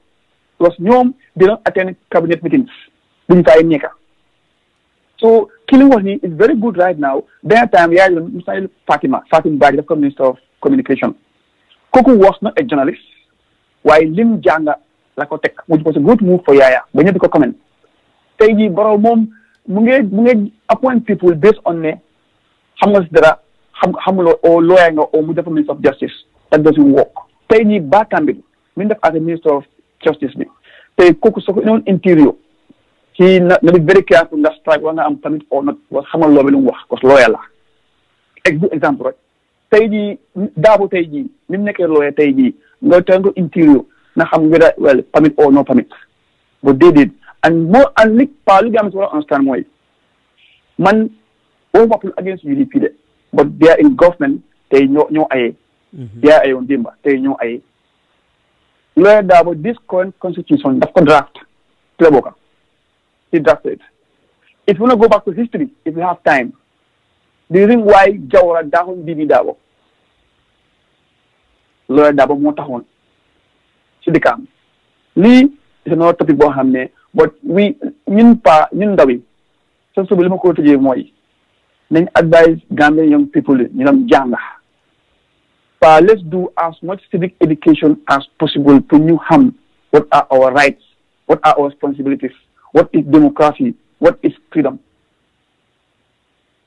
Tayi never ngang kana UDP Loda Bankota, Lagai Wayon. You think it's a prophecy being fulfilled? No! But this is the idea that we want to look up the purpose did Daha Georgie. Fuckner Yan commenting them. Yala ya many ya def many kuya and you mercy. Take a defer. Yala Jillo da would have come mile too. Yep, mercy be joy. Why see how many coalition na am that didn't see you? Bunde set ñu noppal ak li ñu wax rek li bëgg rek ñu deet nangam ni tay ji ñu ngi wax naan coalition bi 3 years is not the constitution said 5 years. The constitution of the Gambia never said coalition can take up contest in an election. The coalition taxaw na. Why didn't we see the coalition? The constitution did not allow any coalition to come in and contest in an election. Hey, man dama wax ni apa li ñu wara xam tay te naka wax ñepp dëgguma e bay la unclear. The agreement between 2 or 3 or more 4 people carries more weight than the Gambia Constitution. An agreement that we all sign and agree carries more weight than the Constitution. Nikonte, film ko defene moy. Nikonte ko dam lep eco bank loan. Na sign contract so fayte do mile to court. Because loan is against your right. And in the Constitution, everybody has the right to do whatever you want. With responsibilities. Why you sign document? Lolo is very lefero. Lolo is very mediocre, though, in my view, because the constitution is the supreme laws of the land, and Lolo dafa supersede and override every single law or anything else. Fala ñu wara delu wat rek li ñoo wax ne welante xubaan ci mingemba fum ñangé rek fokk ñu delu wat ci lolu. Wa jërëjëf. Except lata yo so be nga jël loan nga sign law. Wow, because because constitution be more back for better it will be under the confines of the law. Whatever luñ la punish, whatever luñ la take punishment penalty bu ñoo tek sa ko dafa mengo ak loi réew mi. Dafa mengo ak loi réew mi. So constitution be is the overall. The constitution waxu ne so smile lep halis man paus man ma lebal halis. Ma sign law so fayte muy la may tu o muy la court. Waxu lolu ben constitution waxu ne a coalition can come and form a government. Waaye ñaka ko wax taxoon mu ñaka am anyway waaye lu mu wax ne soo ko defute loi daanu sa kaw mu defen waaye jërëjëf anyway appreciate naa sa contribution bu baax a baax ak sa participation da nga lite dugga si tey rek moo tax ndax I've been on yes for over 2 hours now waaye ñu ngi lay bégee bu baax a baax kon yéen a ngi déglu di seetaan Lutakh Gambia du dem show jógee ci Gambian Talent Radio jërëjëf Pa Ousmane Diouf nekkal leen ci gannaaw microphone bi rek nii lañ koy defee saa su nekk yéen a ngi gis ne ñu ngi analyse di evaluate positions yi nga xam ne moom lañ def Sky Gripper mu ne let youth be empowered mu ne na youth be empowered and set up so that they can take over from the old people. Stephen Mende mu ne rusty old brains should please out to pave way for younger and energetic citizens to take charge of their own destinies. Lolu dëgg la waaye dama wax rek ne na young people bi tamit pare pour take responsibilities comme ni Talib Bensouda def ni dugga si loolu lu am solo la. This is very important for us to follow through. This is very important for us to do. It's very important that we are speaking out because lolu lañ am. It's very important ñu jéem a xam lu waaye Jibu Njaay mu ne Pa Ous is right. Saul Campbell mu ne no Pa Ous I mean good. Ñu ngi leen ay bëggee yéen ñi nga xam ne yéen ñu déglu duñu seetaan ci Lutakh Gambia du dem show ni lañ koy defee saa su nekk rek dooma def daral dut ma continuer dinaa tryaat kii di Ibrahima Silla hopefully dinaa ko am this time around pour ñu waxtaan ak moom mi nga xam ne moo war a amee si kàddu nguur gi this time around dinañ ko call rek to see if we are gonna be able to get hold of him to discuss with him about his appointment and the like kon yéen a ngi déglu di seetaan Lutakh Gambia du dem soo jógee ci Gambian Talents Radio ñu ngi leen ay bëggee di leen gërëm di leen santa kon ñu try Mr. Silla rek pour wax ak moom hopefully we can get hold of him. Please leave a message. mu ngi noon kat decline na suñ call bi he did not pick up the call foofu noonu waaye this is the thing. President Barrow have spoken. Dégg ngeen li nga xam ne moom la Pa Ousmane Cham wax. President Barrow have spoken. He has made his decision. He has reshuffled his cabinet. Luwaay réew mi jox na ko doole boobu pour mu def ko. Kenn mënu ci dara. Waaye li Lamin Cham wax rek ne ñu màndu. Now, it can be seen as a blessing in disguise for the UDP. It is very possible that UDP is going to be made through this. Nga xamne they will continue to have a second, third or other terms. It could also be, comme niñ ko waxe, international pressure bi daf ci am solo de. And as long as Gambians are speaking out, the last time we checked on all the elections we had, half of the Gambians have never voted UDP in. So they definitely don't have, they may have the largest number of people voting for them, but it's not half of the Gambian population that are always voting for them. They don't have the mandate of the Gambian people 100%. Lola yalla dogal. They don't have that. The mandate of the Gambian people 100%. Amuñ ko. I mean, 50% of the Gambian population voting for them. That is not the case. So kon su boba ñi nga xamne ñu ngi support UDP am nañ every right pour support UDP and anything that favors UDP ñu endorse. We fair and balance. Gis ngeen ne ñu ngi publish Musa Baladabo story bi publish about Ibrahima Diba earlier in the days publish nañ a story on him and a lot of people ñoo xam ne ñu ngi in the government. Is this good for UDP or is not? Is a different story.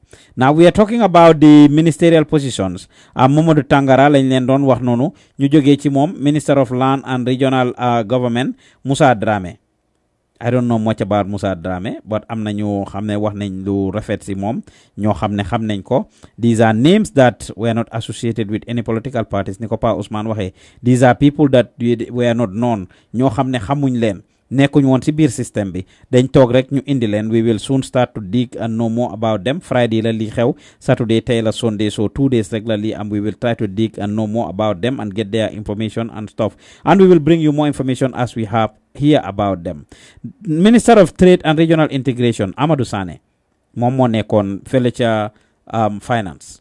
Ma wax leen ko over the year and a half the effort that he's made.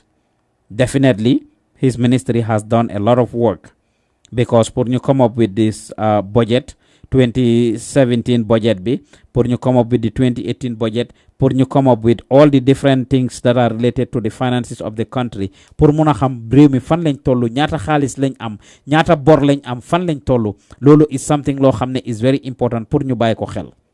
Moom Amadou Sané ministre ñoo doon def loolu. But then am na yenn things suñ def yoo xam ne moom mu ngi ko sign te waruñ ko woon a sign. Am na things yoo xam ne ñu ngi si involve te waruñ si woon a involve, comme last time letter bi nga xam ne gis nañ ko mu jógee woon ci DA Jawo ministre bi loo xam ne ñoom waruñ woon a sign loolu. The Ministry of Information should have been responsible for that. So kon Amadou Sané This is a demotion. Trade is a good ministry. Aïssatou Touré fa nekkoon ñu génnee ko foofu. Why is he not taken out? Lan la def ba tax ñu génnee ko finance? Because finance is definitely a better ministry. Finance is definitely a better ministry. Pour ñu génnee ko yóbbu ko trade, what must have been the trigger for this? Ba tax ñu génnee ko pour yóbbu ko finance, pour yóbbu ko what you call it, fi mu nekk nii. Loolu is something loo xam ne Amadou Sané he's been demoted right now. Ministry of Youth and Sports, Hadrame Sidibe moom lañ yóbbu Ministry of Youth and Sports. Kon Youth and Sports ministry la boo xam ne dafa am solo, ministry la boo xam ne dafa am doole.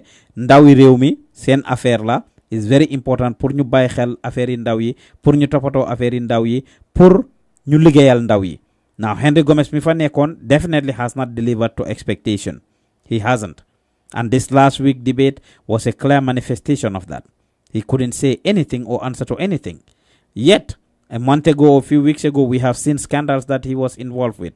We have seen how much he was very particular about his per diem and money that he should have received.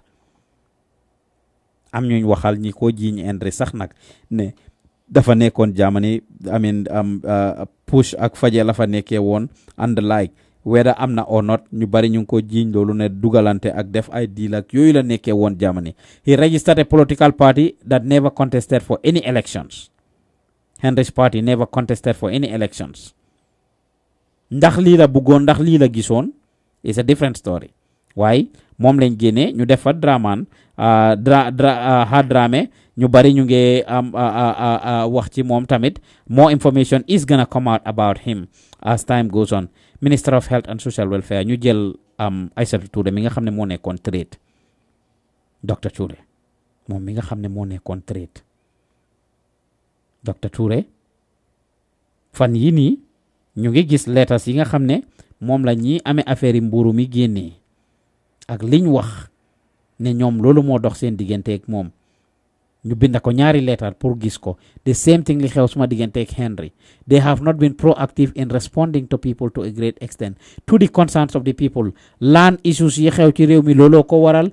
Trade affaire yi demonstration ni mburu mi looloo ko waral. I mean naka lañ ko ooyee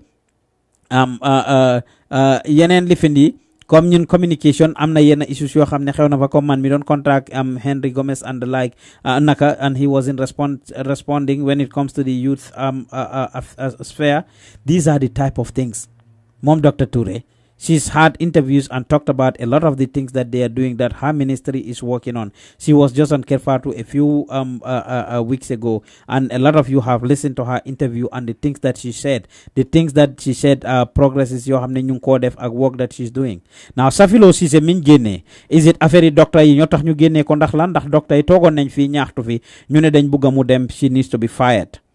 Mu toog wax ne doctor yi pharmacies yi yu ba nekk ci dëkk bi ñoom ñoo ko moom and they are taking things that don't belong to them. Garab yi nekk ci réew mi te moomuñ ko, garab yi lopitaan yi moom la gaay di jël def seen pharmacies yi. Ñu tax ba docteur yi toogoon fii nii ay ab diir di strike di demonstrate di ñaxtu ne duñ dem liggéey. Ndax loolu moo tax ñu génnee Safilo Ceesay? Ndax is there another reason lu tax ñu génnee ko? Of course replacing her with Dr. Aïssatou Touré, who of course right now have some questions that she needs to answer as far as ñaxtu jaaykati mburu yi is concerned and stuff. I mean we will see where that falls. ñi ñooy ñi nga xam ne def nañ leen foofu génnee nañ leen. ñi ñooy ñi nga xam ne def nañ leen foofu incha allah.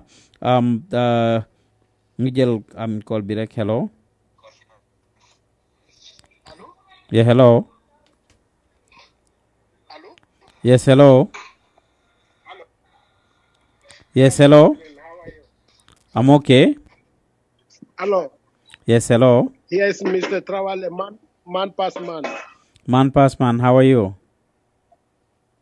I'm okay. Now I'm not in Germany. I'm in Gambia here now. Oh, you are in Gambia. Okay. Man past man, how are you? Alhamdulillah, I'm okay. Oh. Alhamdulillah, we are live on the radio. Are you listening or no? Yeah, I want to speak because this minister matter, Mm-hmm. I'm really confused about that. I don't know what is going on. That's why I'm Mhm. listening to you and then I'm calling to listen. Mhm. But in Gambia here, I'm really confused with other people again. I don't know. Mm-hmm. Why are you confused? So Yeah, because the thing is not going well. What is not going well? They mix everything each other. So the things is going only the parts of UDP, and the another, how to call it, another party is not inside. They are trying to take them out one by one, and that is not a coalition. Mhm. Coalition is for all the group, but now everything is UDP side. So we don't understand nothing. That's why. Oh, okay. So you think it's unfair? The new cabinet that President Barrow set up, you think is unfair? Yeah, definitely it's unfair. Oh, okay. That one is not fair. Mhm. What they are doing definitely is not fair. So you think UDP is being the one that are the ones that are empowered here? Yeah. But they are saying lawyer Dabo e Bankota. They are saying lawyer Dabo e Bankota. This everything what is going on is only lawyer Dabo make it. Yeah, I'm never even hide nothing. It's only his concern. He's the one who make everything mix here. Yeah. That one I can tell you 100%. Well, people have accused Barrow when he just took over power. People have been accusing Barrow for a long time that he wasn't the one running the government, that Lawyer Dabo is actually running the government. So do you believe that with this new development, is that confirmation that Lawyer Dabo is the one running the government, or is Adama Barrow running the government? Fortunately, it's really, really truth. It's really truth. Lawyer Dabo is running Gambia. Lawyer Dabo is running Gambia, not Adam Barrow. Definitely.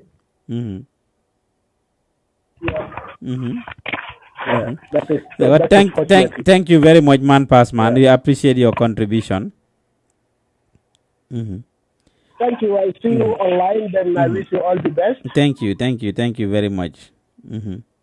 Jërëjëf kooku mooy man pass man mu ngi daan college Germany di participate ci programme si right now dafa dem Gambia and he is still contributing ñu ngi ko rafetlu bu baax a baax before of course semester si suñ demaan Gambia de dañoo dem di nëbbu dañoo dem di nekk si suuf ñu bari kenn bëggut ñu xajamal sa cere but of course moom mu ngi foofu of course that's the democracy, that's the freedom of speech. People can be anywhere and talk right now and say what they want to say. Mu ngi noonu kon Mariam Aisha mune Mama Yai Aisha mune this is why Honorable Halifa don't take cabinet appointment. Lolu is something loo xam ne ñu bari ñu ngi ko wax ñu ngi see hail Halifa right now because gis ngeen ne ñi nekk ci coalition bi daanaka almost ñëpp dem nañ. Mai Fati was the first person kuñ faxas pour mu dem, he was in the coalition. OJ Jallow was in the coalition, dem na. Mom tamit dem na. Henry Gomez was in the coalition, dem na mom tamit. Dr. Aissatou Touré, of course, independent la, she was in the coalition. She's also gone. Si jamono jini. So we're talking about 5 out of the 8 or 9 people that were in the coalition. Ñoo xamne faxas nañ leen si jamono ji, and that's of course very disturbing. But that's how coalitions work. A lot of times, kii taxaw, that's what they end up doing. Ñu bari ñu ngi hail Halifa Sallah for actually ne okay ñu ngi door a gis ne okay lim defoon the right thing la parce que si National Assembly bi mënuñ ko faa génne waaye li mu waxoon ne moom su ko président bi xaaya président bi mun na koo faaya daf ko neex mu xaaya ko tey mu bàyyi ko fa mu neex ko ëllëg mu génnee ko fa so ñu bari ñu ngi ko xéel si loolu noonu for not accepting the position waaye ñu bari ñu ngi doon wax tamit ne mënoon naa nekk foofu and say no to a lot of things. That's what a lot of people critique him on. Sadi Xolay Ñang mu ne our eyes are fully open and there is nothing that can stop us speaking the way Gambia is. I am not impressed. We need a change. Waaw Sadi Xolay foofu la gina mu ne system change, we don't need highness. ñu ngi leen ay bëggee yéen ñi nga xam ne naay déglu di seetaan Lutakh Gambia du dem show. Lii loo xam ne la is very interesting, is very important. Cabinet reshuffle lañ wax, President Barrow génne nañu bari. Dr. Aissatou Touré mi nga xam ne moom la jël yóbbu ko foofu noonu def ko Minister of Trade, moom lañ doon wax balaa man pass man moomu di dugg si, def ko Minister of Health génne Safilo Ceesay. Now am na ministries yoo xam ne dégguñ ñu wax ci dara lu mel ni Interior dégguñ mu wax ci dara. Mooy Mballo kooku lañ wax ne mooy lefen naka lañ ko ooyee jabaram di nga xam ne mooy seetam bi kooku mooy brodam loolu moo tax laalut kooku noonu te kooku kat jamono jii nii is very fragile gannaaw bi nga xamee ne moom ministreem ñoo soxe bal si kaw waa Faraba ministreem ñoo soxe bal si kaw waa Faraba ñu bari di coow loolu ñu bari di comment si loolu ñu bari di wax ne kii kat moom dafa war a dem he needs to go because of nim fa taajoo because of li nga xam ne his men did it ki nga xam ne mooy assistant am di IGP moom dafa decide to leave mbaaloo ngi nii su ngeen ko gisee moom mooy ki nga xam ne moo amee lefen bi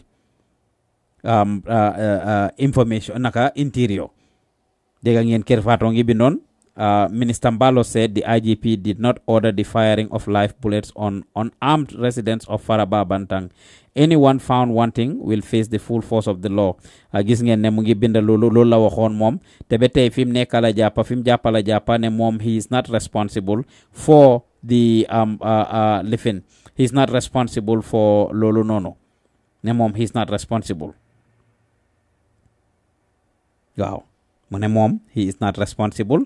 ñoom ñëpp until this day kenn si ñoom jëlul responsibility ne ñoom ñoo fire arms yooyu noonu ne ñoom ñoo def loolu noonu until this minute until this second none of them took responsibility li ñoo wax rek mooy ne ok it happened xew na ñoom ñëpp jël nañ responsibility ne waaw li xew warta xew neexut leen moom wax na ne loolu warta am and like but at the end of the day none of them took that responsibility pour accept ne man maa joxe ndigal man maa wax police yi ne nañ soxi bal man maa leen wax ne nañ fire nañ soxi bal nobody is taking that responsibility and Barrow if your men were the one that did it definitely as people are saying they should be able to he should be able to honorably resign waaye nag broda la tu jabari President Barrow ñu bari ñu ngi ko accuse ne loolu moo tax ñu bàyyi ko fa moom déggu leen ñu wax dara ci moom affaire am yeeyuñ ci yàbbewuñ ci keneen koo xam ne laaluñ ko nag waxuñ dara ci affaire am mooy Amat Bah tourism Amat Bah déggu leen ñu wax dara ci affaire am moom tamit he is there he is hanging in there and doing his thing I mean kenn mënu ci anything ñeneen ñu ngi wax ne kat moom fu tooy rek mu tàkk loolu la ko gaay di jiiñ moom Amat Bah ne moom President Barrow du ko lii because Amat Bah under his ministry do def na fi ay tojange toog na wax affaire yi Thailand la woon fii nii ba bugg a dugal Gambia ak Thailand si problème wax na ci Gambia wax na ci Sénégal ba tax gaa yi lifin ko moom Amat Bah ba tax gaa yi tong-tongal ko fii nii ne lu tax mu war a wax yenn wax yi nga xam ne waxoon na ko moom kii nii he said ne Thailand cagatu gi fala uppee ku bugg a ut cagatu fooy dem di cagatu na nga dem Thailand loolu la Amat Bah waxoon and this was brought a lot of controversy waaw mu ne nañ legal marijuana si gannaaw loolu la waxoon we publish this gannaaw bi nga xam ne def na interview ak Kër Fatou mu ne su desoon si moom rek dinañ legalize marijuana which of course some are saying is a good thing some are saying is not a bad thing waaye his main things mooy speeches yi nga xam ne waxoon na ko si affaire yi Thailand diggante Gambia ak Thailand I mean si apology rek is what the government ended up doing suñ digganteeg Thailand suñ digganteeg Sénégal yi tamit waxoon na si ay waxam foofu yi tamit moom Amat Bah and he still stayed stronger and continues to do what he is doing moom mi nga xam ne moo amee tourism moom kenn déggul ñu wax dara ci affaire am nguur gi yeeyuñ ci yàbbiwuñ ci he still remains there he still stays as the minister of what you call it tourism kenn déggul dara ci affaire am moom ne def nañ ko lii wala defuñ ko lile so these are some of the appointments yoo xam ne happen na nguur gi bàyyi ko foofu noonu Dr. Aïssa Touré wax nañ leen ko Fatoumatta Jallow Tambajang mu ne la meanwhile Honorable Fatoumatta Jallow Tambajang has been redeployed to the foreign service while Honorable Henry Gomez is now special youth advisor to the office of the president Omar Jallow has been relieved Omar Jallow rek lañ ñu wax ne has been relieved Safilo Cissé génnee nañ ko waaye waxuñ dara si moom out of everybody si président bi office am bi liñ binda moom rek lañ wax ne he is relieved moom OJ Jallow rek lañ mention turam ne dañ ko fa génnee yow kon lii lu am solo la loo xam ne dañ ko war a bàyyi xel muy loo xam ne président Adama Barrow def na ko we hoping that the new positions ñi nga xam ne ñu ngi leen jox positions yi nii pour gars yi take over they will do as they should do they will represent the interest of Gambia and Gambians su ko defee ñu take it up from there rek Sadi Xolaay Ñang mu ne system change we don't need highness mu ne I'm not surprised we Gambians make the wrong choice ma ne Adama Barrow out we had enough Lamin Camara mu ne Khalifa will never lead Gambia Sadi Xolaay mu ne we need system change and young blood take over common youth let voice out our voices Ibrahim Gueye mu ne great show jërëjëf Ibrahim ñu ngi lay bëggee bu baax a baax borom xibaar yi lembe réew mi suñ broda Pa Moussa ñu ngi lay bëggee bu baax a baax for coming in mama yaay Aisha mu ne nice show Pa Ousmane kon lii dafa nekk loo xam ne lu am solo la ñu ngi leen ay bëggee yéen ñi nga xam ne yéen ñuy déglu yéen ñi nga xam ne yéen ay seetaan lu tax Gambia du dem show dimanche bu nekk ñu leen koy indil the cabinet has been reshuffled President Barrow wax na ku nekk yaa ngi binda di wax sa opinion ku nekk yaa ngi text di wax sa opinion ku nekk yaa ngi dem sa Facebook live di wax sa opinion ñi nekk ci ground bi indi Gambia ñu ngi wax ñoom tamit niñ gisee things yi ndax président bi lim def loolu la ndax du noonu is it politically motivated ñeneen ñi ñu ngi wax ne kat lii pour gën a taxawal UDP la waaye UDP ñu ne kat shame on you guys ñi doon wax ne kat Barrow youth movement bi dañ ko def pour lii ne Lawyer Darboe dafa am problème ak président Adama Barrow amuñ benn problème tey la seen diggante gën a neex tey la waalo gën a ay na gaay continuer liggéey bi ñoom ñaar am yóbbu réew mi kanam Moussa Bala Darboe mu ne na président Barrow wàcca after 3 years Lawyer Darboe take over as the president su ko defee mu mos nguur gi moom tamit ñenn ñu ne Lawyer Darboe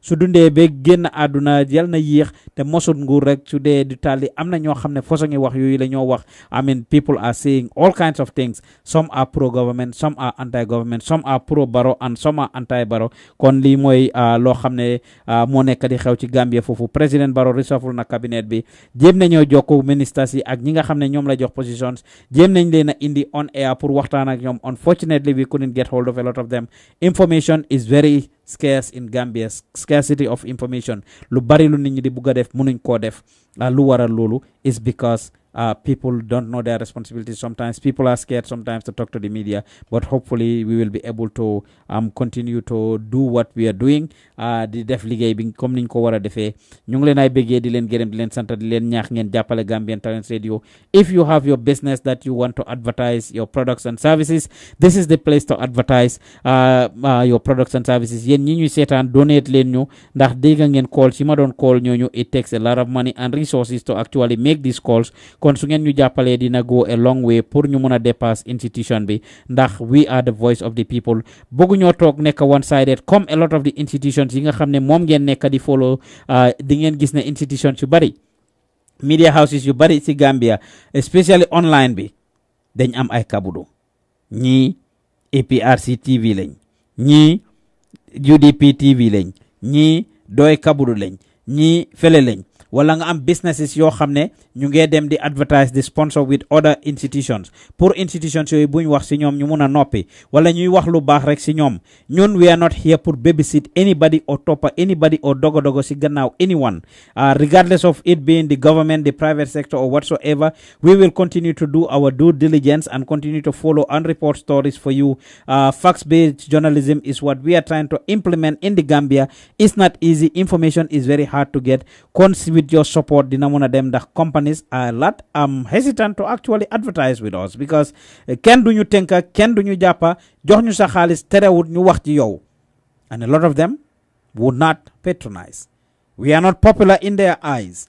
Government the same thing. A lot of times they would want you to say what favors them. Wala political parties whichever party it is ñoom ñëpp ku si nekk luy baax ci ñoom rek luñ bugg nga def rek mooy ngay wax ci ñoom lu rafet di wax ci ñoom lu nice saa su nekk and that is not what ñun we are out for. We are here to actually correct. We are here to respect the societies, the rule of law, and we are here to represent the voice of the people, and that's why we say we are the people's power. Loolu moo ñu tax a jóg kon su ngeen ñu jàppalee dafa mel ni yéen a ngi jàppale askan wi di jàppale seen boppa.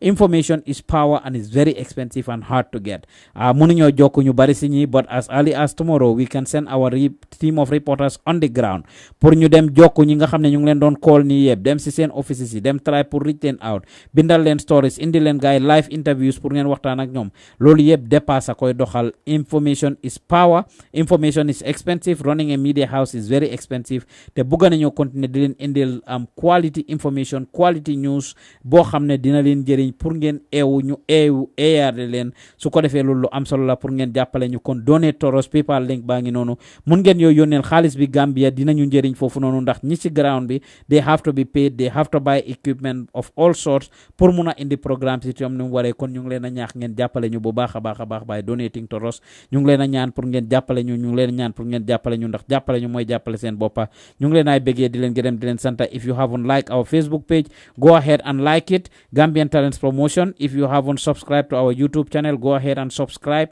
Gambian Talents Promotion. If you have not followed us on Instagram, on Twitter, on Snapchat, go ahead and follow us. Yéen a ngi doon déglu Lutakh Gambia du dem show jógee fii ci Gambian Talents Radio. Pa Ousmane Diouf nekkal leen ci gannaaw microphone bi nii lañ koy defee saa su nekk.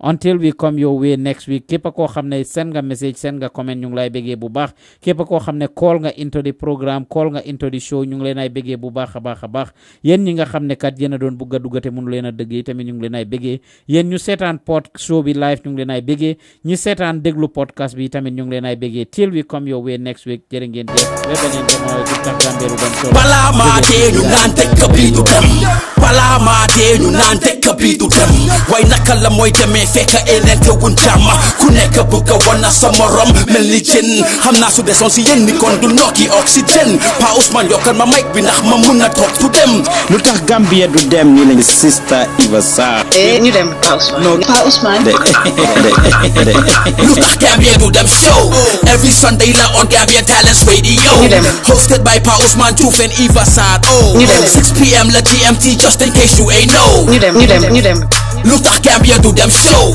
every Sunday la on Gambian Talents Radio hosted by Pa Ousmane Diouf and Eva Sarr 6 p.m. la GMT just in case you ain't know ñu dem pare ñaanal Gambia man Pa Ousmane la yow lañ bokk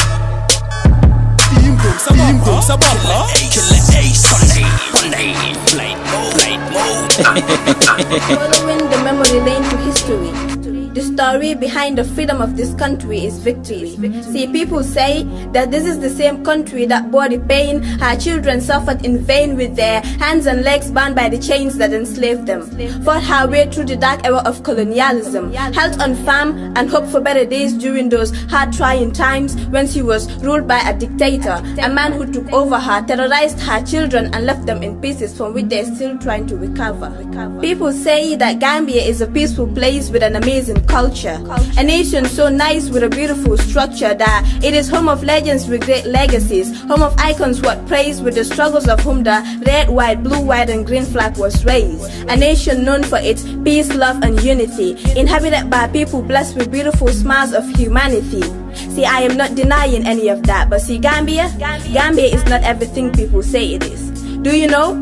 Do you know that in the Gambia, corruption resides in the hearts of leaders? A place where politicians have plastic smiles fixed on their fake faces, other sweet words, and trick people into believing they're nation builders. Instead, they're actors and two-faced cheaters. The majority of the young people in the Gambia are currently unemployed, even though they have the results, the degrees, the masters, and all other required papers, which is why a lot of Gambian youth embark on the risky journey of illegal migration, a journey that costs most of them their lives as they drown into that dream-crushing ocean. You see, instead of figuring out solutions to this problem, everybody is busy pointing fingers.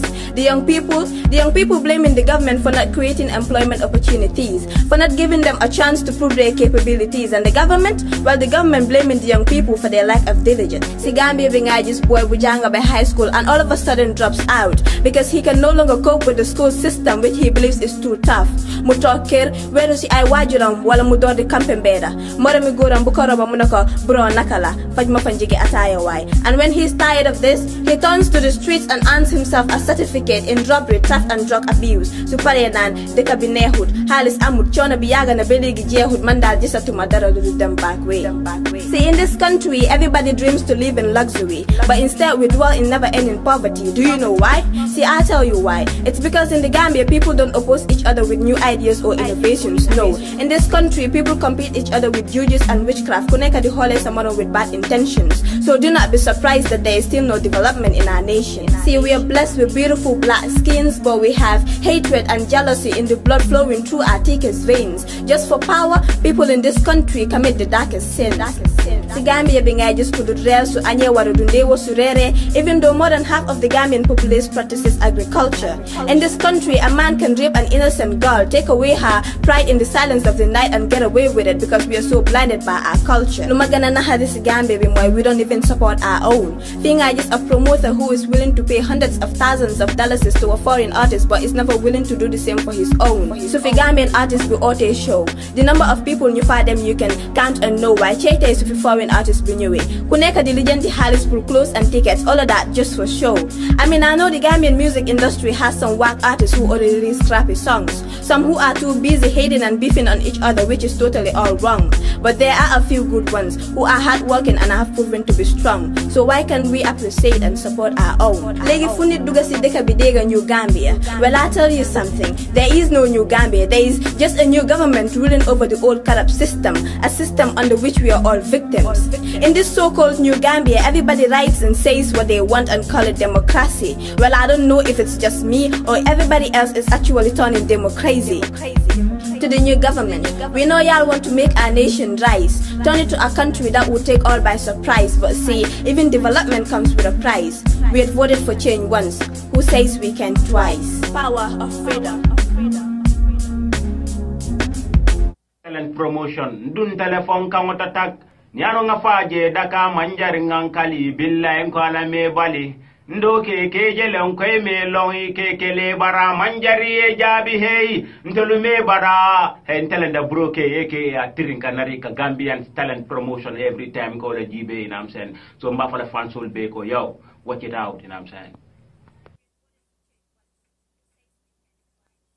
Ninga mira lumena wuli tankuye kombita dunia tamantamaola.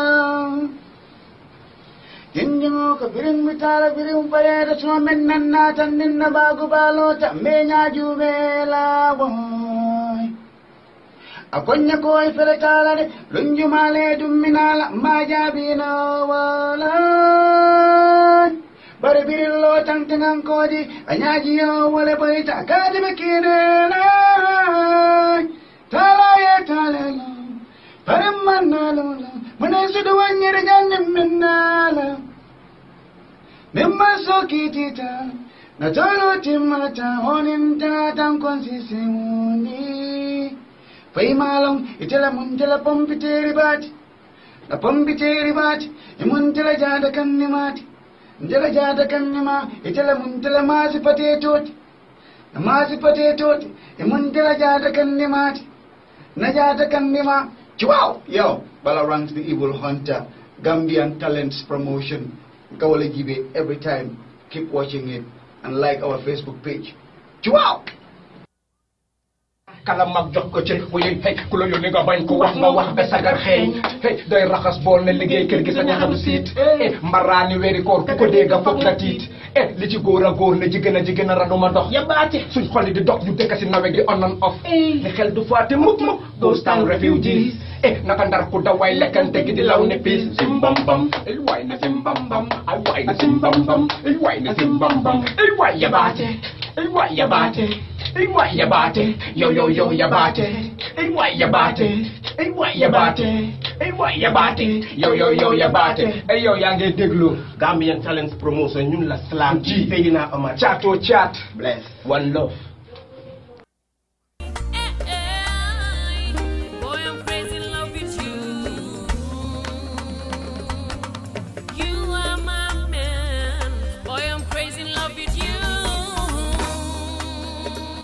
Akhunjurel ci doomam dis na lool yow sama yaay je Thank you, Mama, for the 9 months you carried me. All those pain, suffering.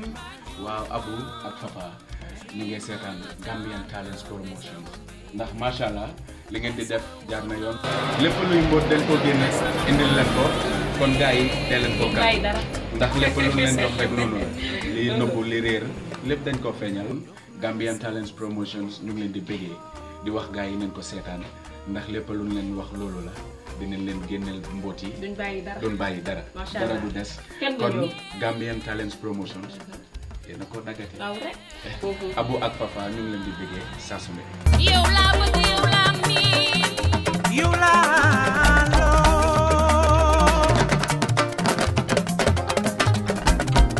yaa jama